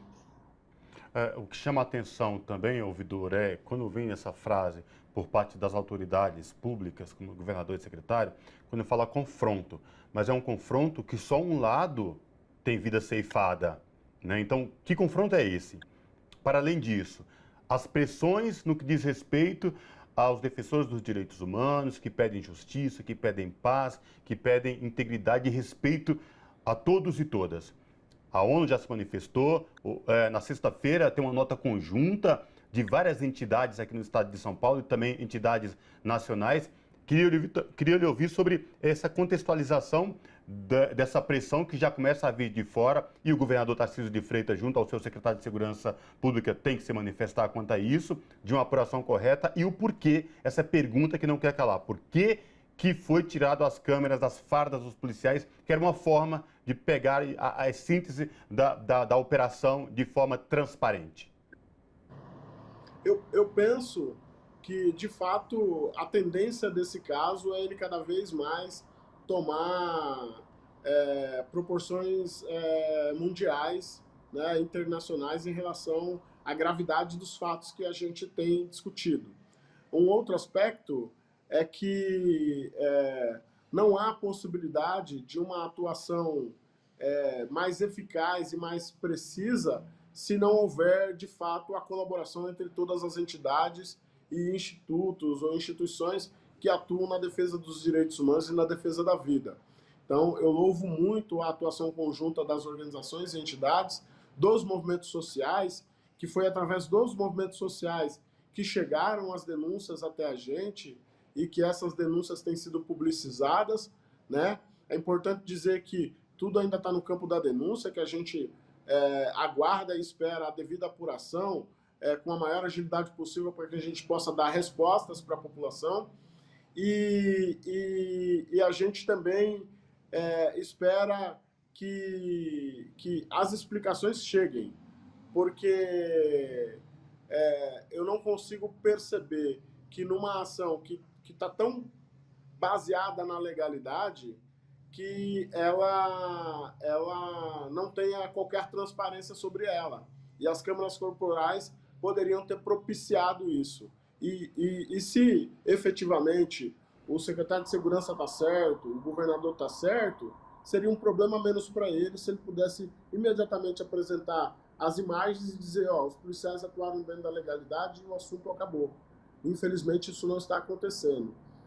E outro aspecto que é importante dizer é que as organizações e instituições de direitos humanos estão considerando uma série de outras medidas em relação a esse caso as respostas que vierem não vierem satisfatoriamente.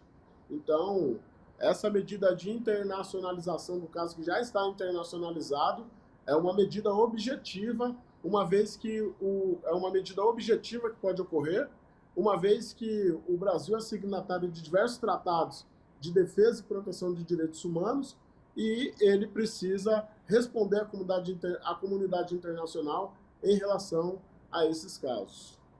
Perfeito. Conversamos com Cláudio Aparecido da Silva, o Claudinho, que é ouvidor das polícias de São Paulo, professor, militante do movimento negro e de defesa dos direitos humanos. Ouvidor, foi muito importante a sua participação aqui conosco, é muito importante o trabalho que a ouvidoria faz e a gente, mais uma vez, tem esse espaço também para se solidarizar com as pessoas que foram vítimas fatais, mas também com toda a população que tem sido vítima da atuação da operação. Muitíssimo obrigada pela sua participação conosco aqui hoje. Muito obrigado, parabéns para a TVT pelo grande debate que tem proposto para nós. Abraço. Abraço. Agora a gente faz um breve intervalo e volta daqui a pouquinho.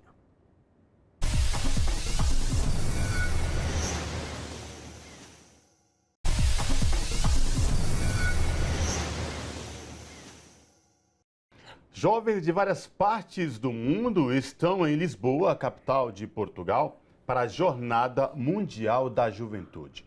Com a presença do Papa Francisco, estão sendo esperados para o evento mais de 500 mil de jovens.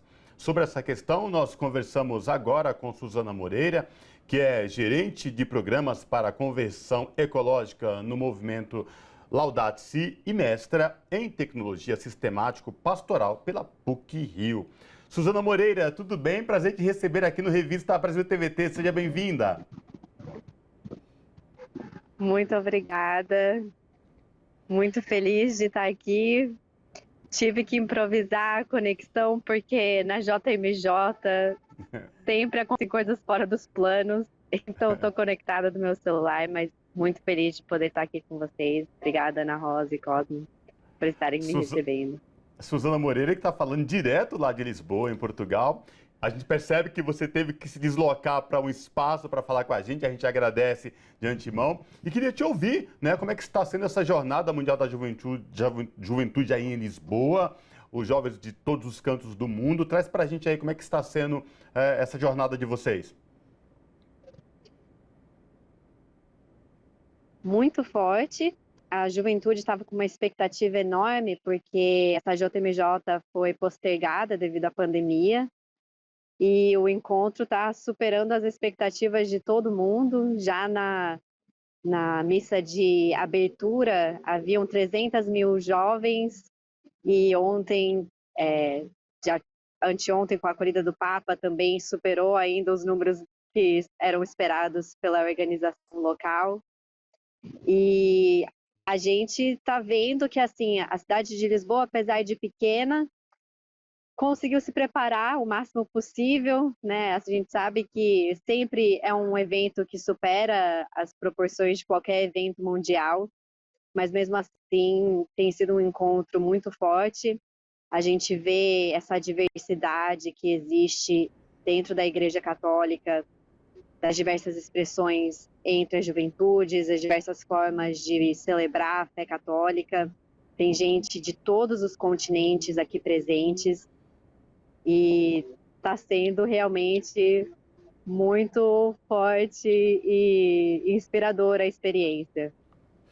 Suzana, eu queria te perguntar então, já que você está aí no meio do evento, ele já está acontecendo, como é que tem sido a conversa, o debate sobre a posição da Igreja Católica e do Papa Francisco sobre as questões ambientais, inclusive tratando de documentos específicos falando sobre essa casa comum, que é de todos nós, tanto humanos como seres não humanos também, outros animais, enfim, abrange aí toda a nossa fauna e flora de toda forma.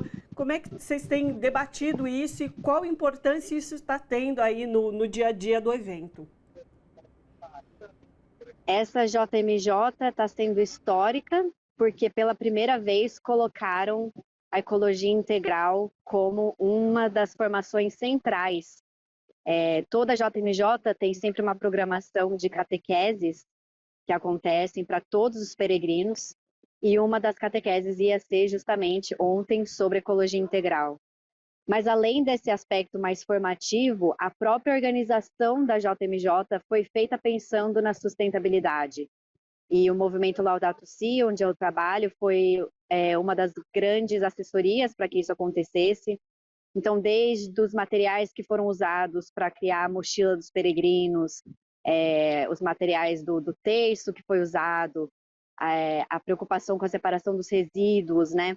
A gente vê em diversos aspectos da organização como a sustentabilidade foi levada em conta para que essa jornada fosse a mais sustentável na história até agora, né?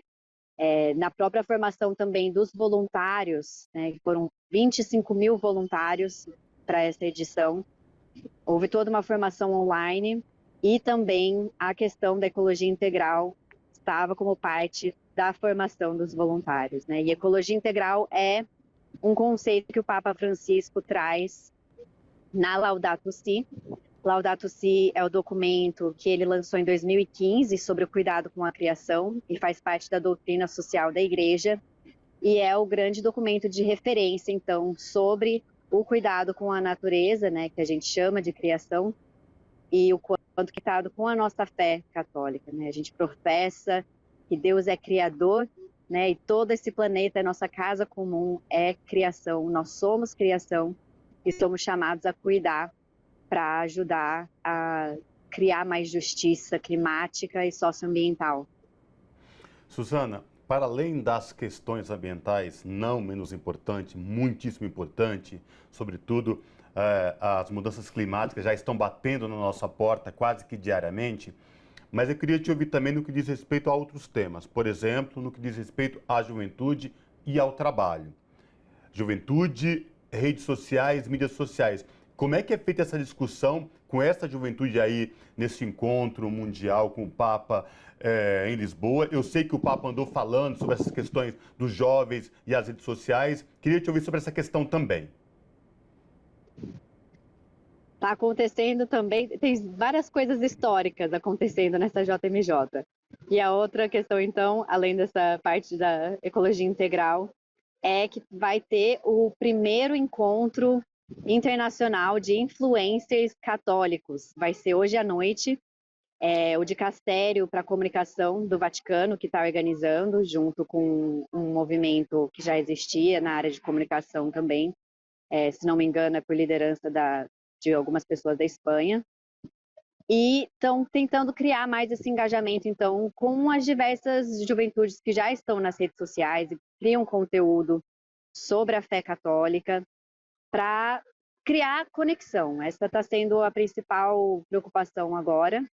Mas, dentro desse contexto, há 1 ou 2 meses atrás, o Dicastério de Comunicação do Vaticano lançou um documento sobre diretrizes para presença online, né? Como lidar com essa questão de que a Igreja Católica tem vários fiéis que têm se colocado como pessoas de referência nas redes sociais, como fazer isso e manter a coerência com o Evangelho, né? Porque a gente sabe que existem vários contextos de discurso de ódio que ainda aparecem nas redes sociais, então existe essa preocupação por parte do Vaticano para cuidar também dessas questões delicadas. E o Papa Francisco, ele incentiva muito os jovens para, né, quem se sente chamado para esse tipo de vocação de estar nas redes sociais, que vá em frente, mas que vá também com discernimento, sempre testemunhando o amor de Deus, porque isso é o principal, né? E você disse em determinado momento aqui na nossa conversa que há pessoas de várias partes do mundo e de fato, assim, a gente tem uma desigualdade entre sul e norte, financeira, socioeconômica, de acesso à riqueza, inclusive de acesso à riqueza natural mesmo para a utilização, muito grande. Você está num país europeu, em Portugal, e aí eu gostaria de ouvi-la sobre como tem sido essa relação, assim, dos países do sul global com o norte global, como tem sido esse debate em relação à desigualdade social. Eu confesso que a nível de debate oficial eu não vi muita coisa, mas a gente vê na experiência do dia a dia, né? Eu hoje, por exemplo, estava com um outro grupo de voluntários, a gente queria tentar entrar num trem que estava muito cheio, mas para gente que é da América Latina, a gente sabe que ainda dá para entrar no trem quando está cheio. Mas aqui a juventude europeia já estava bloqueando as entradas, falando que não tinha mais espaço. É um exemplo simples, mas que mostra o quanto que existe, assim, e as pessoas têm sentido entre os latino-americanos e os europeus, essa diferença cultural, mais que nada, né? Que afeta a nossa convivência. E existe também uma falta de um senso mais de solidariedade entre a juventude europeia para entender o quanto que custou para nós da América Latina conseguir estar aqui, né? Conseguir pagar pelas passagens, conseguir pagar pela inscrição no evento, entender que quando a gente paga pelo pacote que inclui alimentação, a nossa única opção é a alimentação que o evento oferece, né? A gente não tem a possibilidade de dizer, esse restaurante está cheio de peregrino, então eu vou num outro que eu posso pagar. Não, a gente realmente depende daquilo que a gente já pagou, né? Então, assim, existe uma dificuldade dessa compreensão por parte dos europeus de entender como é difícil a nossa realidade, mas, ao mesmo tempo, o encontro, ele gera esses incômodos que acaba sendo algo muito positivo, porque se não fosse esses encontros assim, essa juventude nunca ia saber que existem essas diferenças, né? Então, é um incômodo que acaba sendo algo bom, porque ajuda a tirar as pessoas daqui da área de conforto, né, e pensar sobre uma realidade que está fora do que eles vivem diariamente. Suzana, nosso tempo está acabando, temos 2 minutinhos, mas eu tenho que te fazer uma pergunta que é muito pertinente nos dias de hoje, quando se trata de juventude católica e desse encontro mundial da juventude com o Papa Francisco. Como é que estão as conversas e discussões desta juventude presente aí no evento em Lisboa sobre possível reforma dentro da igreja? Essa é uma boa pergunta. É delicado, né? Porque existe muita polarização dentro da igreja. E a gente tem visto isso aqui. Então, um exemplo que hoje eu vi a notícia, tivemos um centro arco-íris nessa JMJ, que se eu não me engano também é a primeira vez que acontece algo assim. e fizeram uma missa, então, para as pessoas LGBT, e essa missa foi invadida por um grupo ultraconservador que estava contra isso, né? Então, para falar sobre uma reforma na igreja, é difícil, porque existem os grupos que são contra e existem os grupos que são a favor. O que me parece é que, dos discursos que o Papa Francisco fez até agora, a maior preocupação dele é que as pessoas lembrem que o amor é o que nos define, que tem que ser a nossa luz guia, que a igreja é para todos, né? E também que as igrejas locais têm que entender que elas têm responsabilidade de lidar com os temas também, né? Dentro desse contexto mais abrangente que a Igreja Católica está vivendo, a gente está passando pelo sínodo de sinodalidade. Tudo isso é um esforço para a descentralização do poder em Roma. E eu acho que, de certa forma, a JMJ ajuda as pessoas a entenderem um pouco isso, né? Como a gente encontra com essa diversidade que existe nos países e na forma de cada um celebrar a fé. Isso acaba sendo também um convite para as pessoas entenderem que não é para ser todo mundo igual. Então, talvez não seja exatamente uma reforma no sentido formal, mas é uma reforma no sentido de uma conversão pessoal que as pessoas vão fazendo, de entender que a Igreja Católica é diversa e a gente precisa saber respeitar isso e incentivar isso, porque faz parte também daquilo que o Espírito Santo vai soprando na Igreja.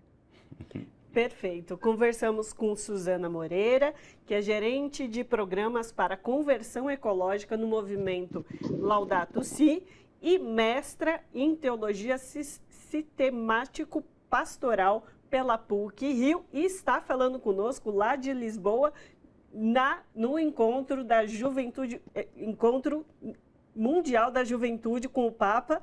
E a gente te agradece muitíssimo, Suzana, e a gente deseja uma boa continuidade de evento para vocês por aí. Muito obrigada, Ana e Cosmo. Foi um prazer estar aqui. E vou levar vocês para serem abençoados também pelo Papa Francisco. Abraço. Abraço. 2 semanas após chegar às salas de cinema, o filme Barbie segue dominando as rodas de conversas e as discussões nas redes sociais. O longa já é um fenômeno de bilheteria em todo o mundo e também se tornou um fenômeno cultural, algo que há tempos não se via na indústria cinematográfica. E para falar do fenômeno filme da Barbie, nós conversamos agora com Marina Costin-Fuser, que é doutora em cinema e estudos de gênero pela University of Sussex e pós-doutoranda do Instituto de Estudos Avançados da Universidade de São Paulo, o IEA-USP, e professora da Escola de Cinema do Maranhão. Professora Marina Costin-Fuser, tudo bem? Prazer recebê-la aqui no Revista Brasil TVT. Seja bem-vinda. É um prazer estar aqui. Muito obrigada. Desejo uma professora, boa tarde para todos. Maravilha. Vamos falar então deste fenômeno das últimas 2 semanas do filme Barbie. Como entender e compreender este fenômeno todo, população toda, a onda rosa que tomou conta do filme Barbie, professora? Esse filme, ele é dirigido a um público muito amplo, né? Ele tem uma repercussão grande porque a minha geração e outras gerações além da minha brincaram de Barbie. Então existe uma relação afetiva com a boneca, com o que ela representou em partes da infância, e também uma pegada crítica que de certa forma incorpora pessoas que não necessariamente gostam da Barbie, né?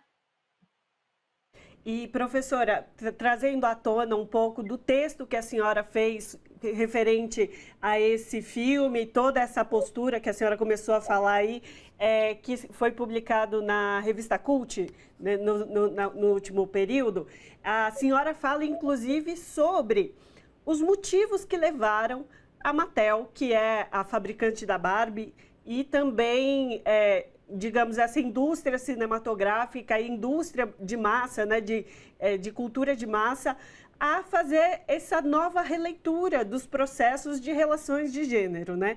E aí eu gostaria de ouvir a senhora sobre essa relação, assim, o quanto os movimentos sociais e as lutas por igualdade têm relação com isso e o quanto o mercado, a questão financeira também pesa nessa decisão.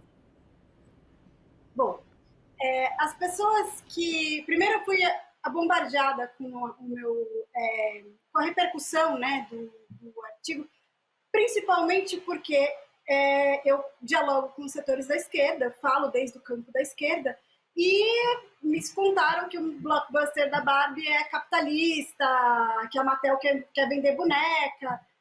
Esse é um lugar comum, a gente parte daí, é um blockbuster, que nem Star Wars, que nem os Vingadores, que também lucraram bilhões com merchandise.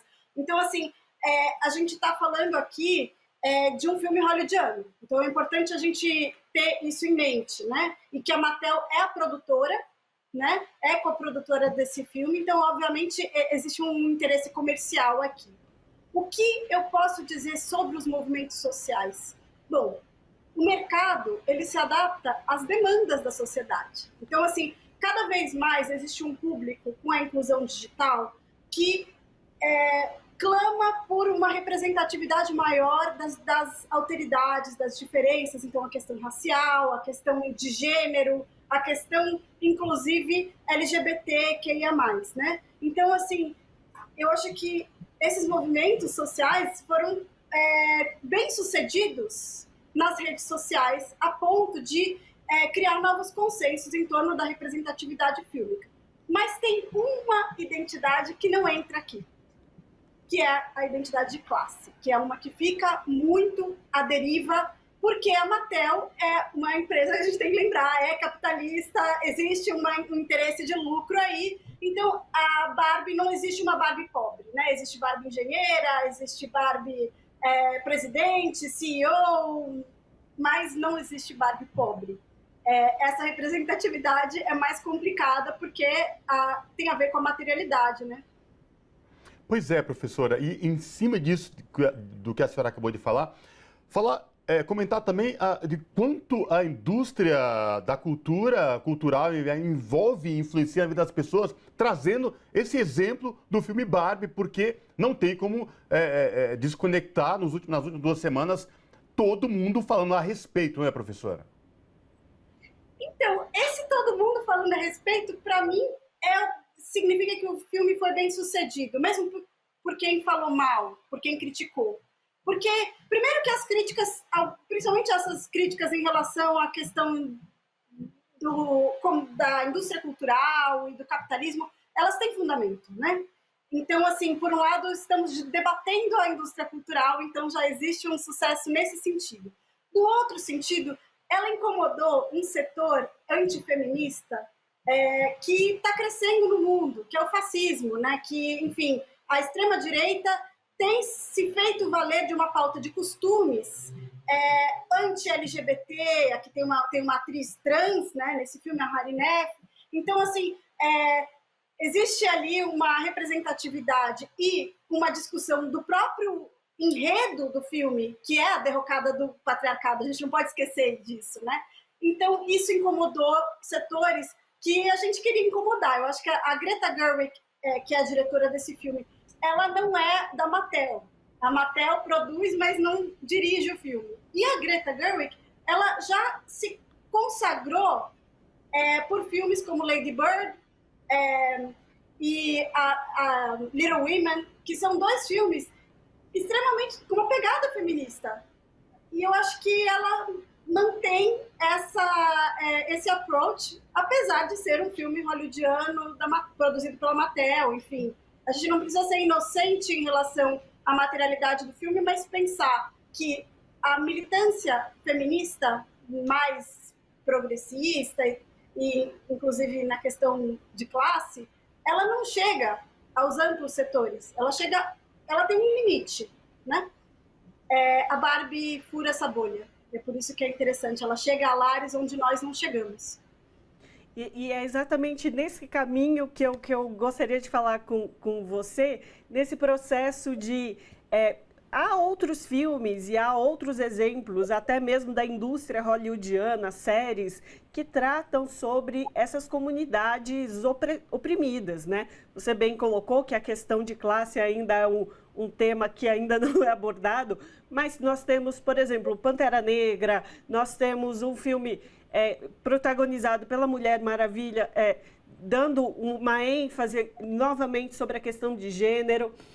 A gente pode entender, então, que esse debate da igualdade para diversas comunidades, até pessoas deficientes, há séries específicas que falam sobre essa comunidade também, pessoas com deficiência, desculpa, mas há uma infiltração na indústria de massa sobre esses temas e isso é benéfico para as próximas gerações? Queria ouvir você sobre isso. Ele é benéfico, em geral é benéfico, eu sou otimista. Mas é claro que, assim, quando você vê no começo dos anos 2000, a Gisele Bündchen desfilou com um biquíni do Che Guevara na CIA. Então, assim, existe sim uma contradição grande aí, né? As bolsas da Frida, os produtos da Frida, você encontra em tudo quanto é loja. Então, assim, a indústria cultural ela se apropria dos símbolos da sociedade, inclusive os símbolos progressistas, e transforma em mercadoria. Se tem gente para comprar, eles vão vender. A questão é do mercado mesmo. Mas, para mim, eu acho muito positivo que o mercado se aproprie de símbolos positivos, né, que geram debates, que tenham uma representatividade, do que outros símbolos quando eu cresci na década de 90 que não tinham isso, né? E, professora, a partir desse exemplo de comunicação de massa do filme Barbie, ele pode se tornar um case, por exemplo, nas aulas de cinema, a partir de agora, para os alunos de cinema? Não sei se eu entendi a pergunta. Se pode se tornar um case o filme Barbie, pode se tornar um case a partir de agora, dentro da sala de aula, para os alunos de cinema.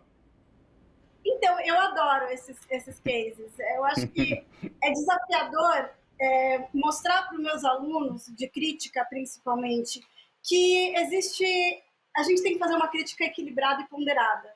E o filme da Barbie, ele nos fornece elementos para uma crítica negativa do mercado e talvez de uma superficialidade em relação a outras questões, né? Mas, ao mesmo tempo, ele possibilita uma crítica sobre a representatividade, inclusive, da boneca, do produto que eles estão vendendo. Quer dizer, eu cresci com a Barbie loira. E eu cresci não só com a Barbie loira, mas com a Xuxa. E isso fez com que muitas mulheres se odiassem, muitas meninas, né, na época meninas, se odiassem porque elas não eram loiras de olhos azuis. A Juliana Vicente fez um filme sobre uma paquita negra, né? Isso ainda no começo dos 2000, assim, já faz bastante... Não, 2010, eu acho. Se você pensa a ideia de uma paquita negra, uma menina negra que queria ser paquita, né, que vai fazer o teste, as amigas passam e ela não, né? Eu acho que isso diz muito sobre o tempo que eu cresci. E ver essa representatividade se ampliando, esse espectro de representatividade se ampliando, ele traz elementos positivos também. E eu gosto de explorar isso com meus alunos, assim, em vários temas, assim. E professora, na verdade, estamos nos minutos finais aqui, mas é um pouco trazer a complexidade da própria sociedade, né? Sociedade mundial, assim, porque já há alguns anos que a Mattel tem essa postura de trazer a diversidade nas suas bonecas, com cabelos afros. Como a senhora disse, eu também cresci com uma boneca Barbie loira, magérrima, de olhos azuis e que não me representava, mas era aquele estereótipo que a gente lidava. E aí, essa nova diversidade, mesmo sendo uma intenção de mercado, pode surtir daí aspectos positivos no processo mesmo do desenvolver da sociedade, não? Exatamente. Você está pensando na autoestima das meninas. Eu vi um filme que chama Miss Falta de Representação, Miss Representation, né? Que é um filme de direção coletiva, mas que trata justamente dessa questão da representação das mulheres na mídia e no cinema. E como as meninas se sentem crescendo se identificando. E mesmo a Barbie daquela época, ela tinha um papel progressista no sentido de que apresentava mulheres como CEO, ganhando o prêmio Nobel, e isso foi positivo para algumas meninas, e isso a personagem Glória, que é uma mulher latina, né, não é lida como branca dentro da sociedade estadunidense, ela se coloca ali, né? Isso me ajudou muito em alguns sentidos. Só que tem limite. E no momento que a Mattel entendeu que a sociedade, a partir de 2014 mais ou menos, começou com mais força, né? Já existia esse movimento social, mas nas redes, eu acho que os movimentos sociais entenderam a importância das redes para divulgar ideias. E nesse sentido, teve uma primavera feminista que, diferente das outras ondas feministas, a questão racial, ela apareceu com força em amplos setores, né? Porque já existia um feminismo negro, a Angela Davis, enfim, a Bell Hooks, de outras gerações. Mas a gente não lia Bell Hooks. Eu fiz Ciências Sociais na PUC, um curso extremamente progressista, pelo menos para o tempo que eu estava. E, de repente, essas pessoas começam a se armar desse legado que foi deixado de lado, posto de lado pelo feminismo branco, e trouxeram com muita força a ideia de interseccionalidade da Kimberly Crenshaw, e que foi antecipada já pela Lélia Gonzalez, enfim, já existia uma ideia de interseccionalidade que precede o conceito que a Kimberly Crenshaw cunha, mas, de todo modo, são movimentos sociais de base que vão pressionar o mercado para que a Mattel se sinta obrigada a criar Barbie negra, Barbie gordinha, Barbie com deficiências, enfim. Eu acho muito, muito interessante, até a questão da celulite, né, no filme, que quando a boneca vai se humanizando, o primeiro sinal é o pé chato e a celulite. Normalmente a boneca fica com o pé na posição de salto, né? E aí ela baixa o pé na posição humana, vamos dizer assim, né? A posição humana. E a questão da celulite, ela é interessante porque, assim, a indústria cultural, as mídias, eles fazem de tudo para apagar a celulite, através de Photoshop, de edição. Mas a maioria das mulheres tem celulite, né? E isso não deveria ser uma questão. Exatamente. Então fica aí a dica para quem ainda tinha alguma dúvida sobre o que trata o filme Barbie. A gente tratou um pouco aqui com a professora Marina Costin-Fuser, que é doutora em cinema e estudos de gênero pela University of Sussex, pós-doutorando no Instituto de Estudos Avançados da Universidade de São Paulo, o IEA-USP, e professora da Escola de Cinema do Maranhão. Professora, muito obrigada por trazer toda essa reflexão, que ajuda também a todos nós aqui, os nossos telespectadores e ouvintes da Rádio Brasil Atual também, a compreender qual que é esse movimento dessa produção cinematográfica. Eu agradeço demais pela oportunidade e pela conversa agradável aqui. Uma boa tarde para todos. Abraço. Boa tarde. E com essa bela entrevista, repercutindo aqui o filme da Barbie, que se tornou um fenômeno mundial de bilheterias aqui no Brasil e também fora, trazendo uma reflexão sobre luta de classe, estereótipos, a gente encerra o Revista Brasil TVT desta semana, Ana Rosa. Encerramos mais uma edição do nosso programa. Para você que quer reassistir alguma das entrevistas ou perdeu alguma coisa na edição de hoje ou nas anteriores, vai lá no nosso YouTube, youtube.com/RedeTVT, e procura, estão todas as entrevistas disponíveis para você também compartilhar com quem você acha interessante. Forte abraço para quem esteve com a gente em mais essa edição. Até semana que vem. Pessoal, obrigado mais uma vez pela companhia. Muito bom ter vocês aqui com a gente na TVT e na Rádio Brasil Atual. Boa semana a todos, todas e todes. A gente se encontra no próximo programa. Tchau!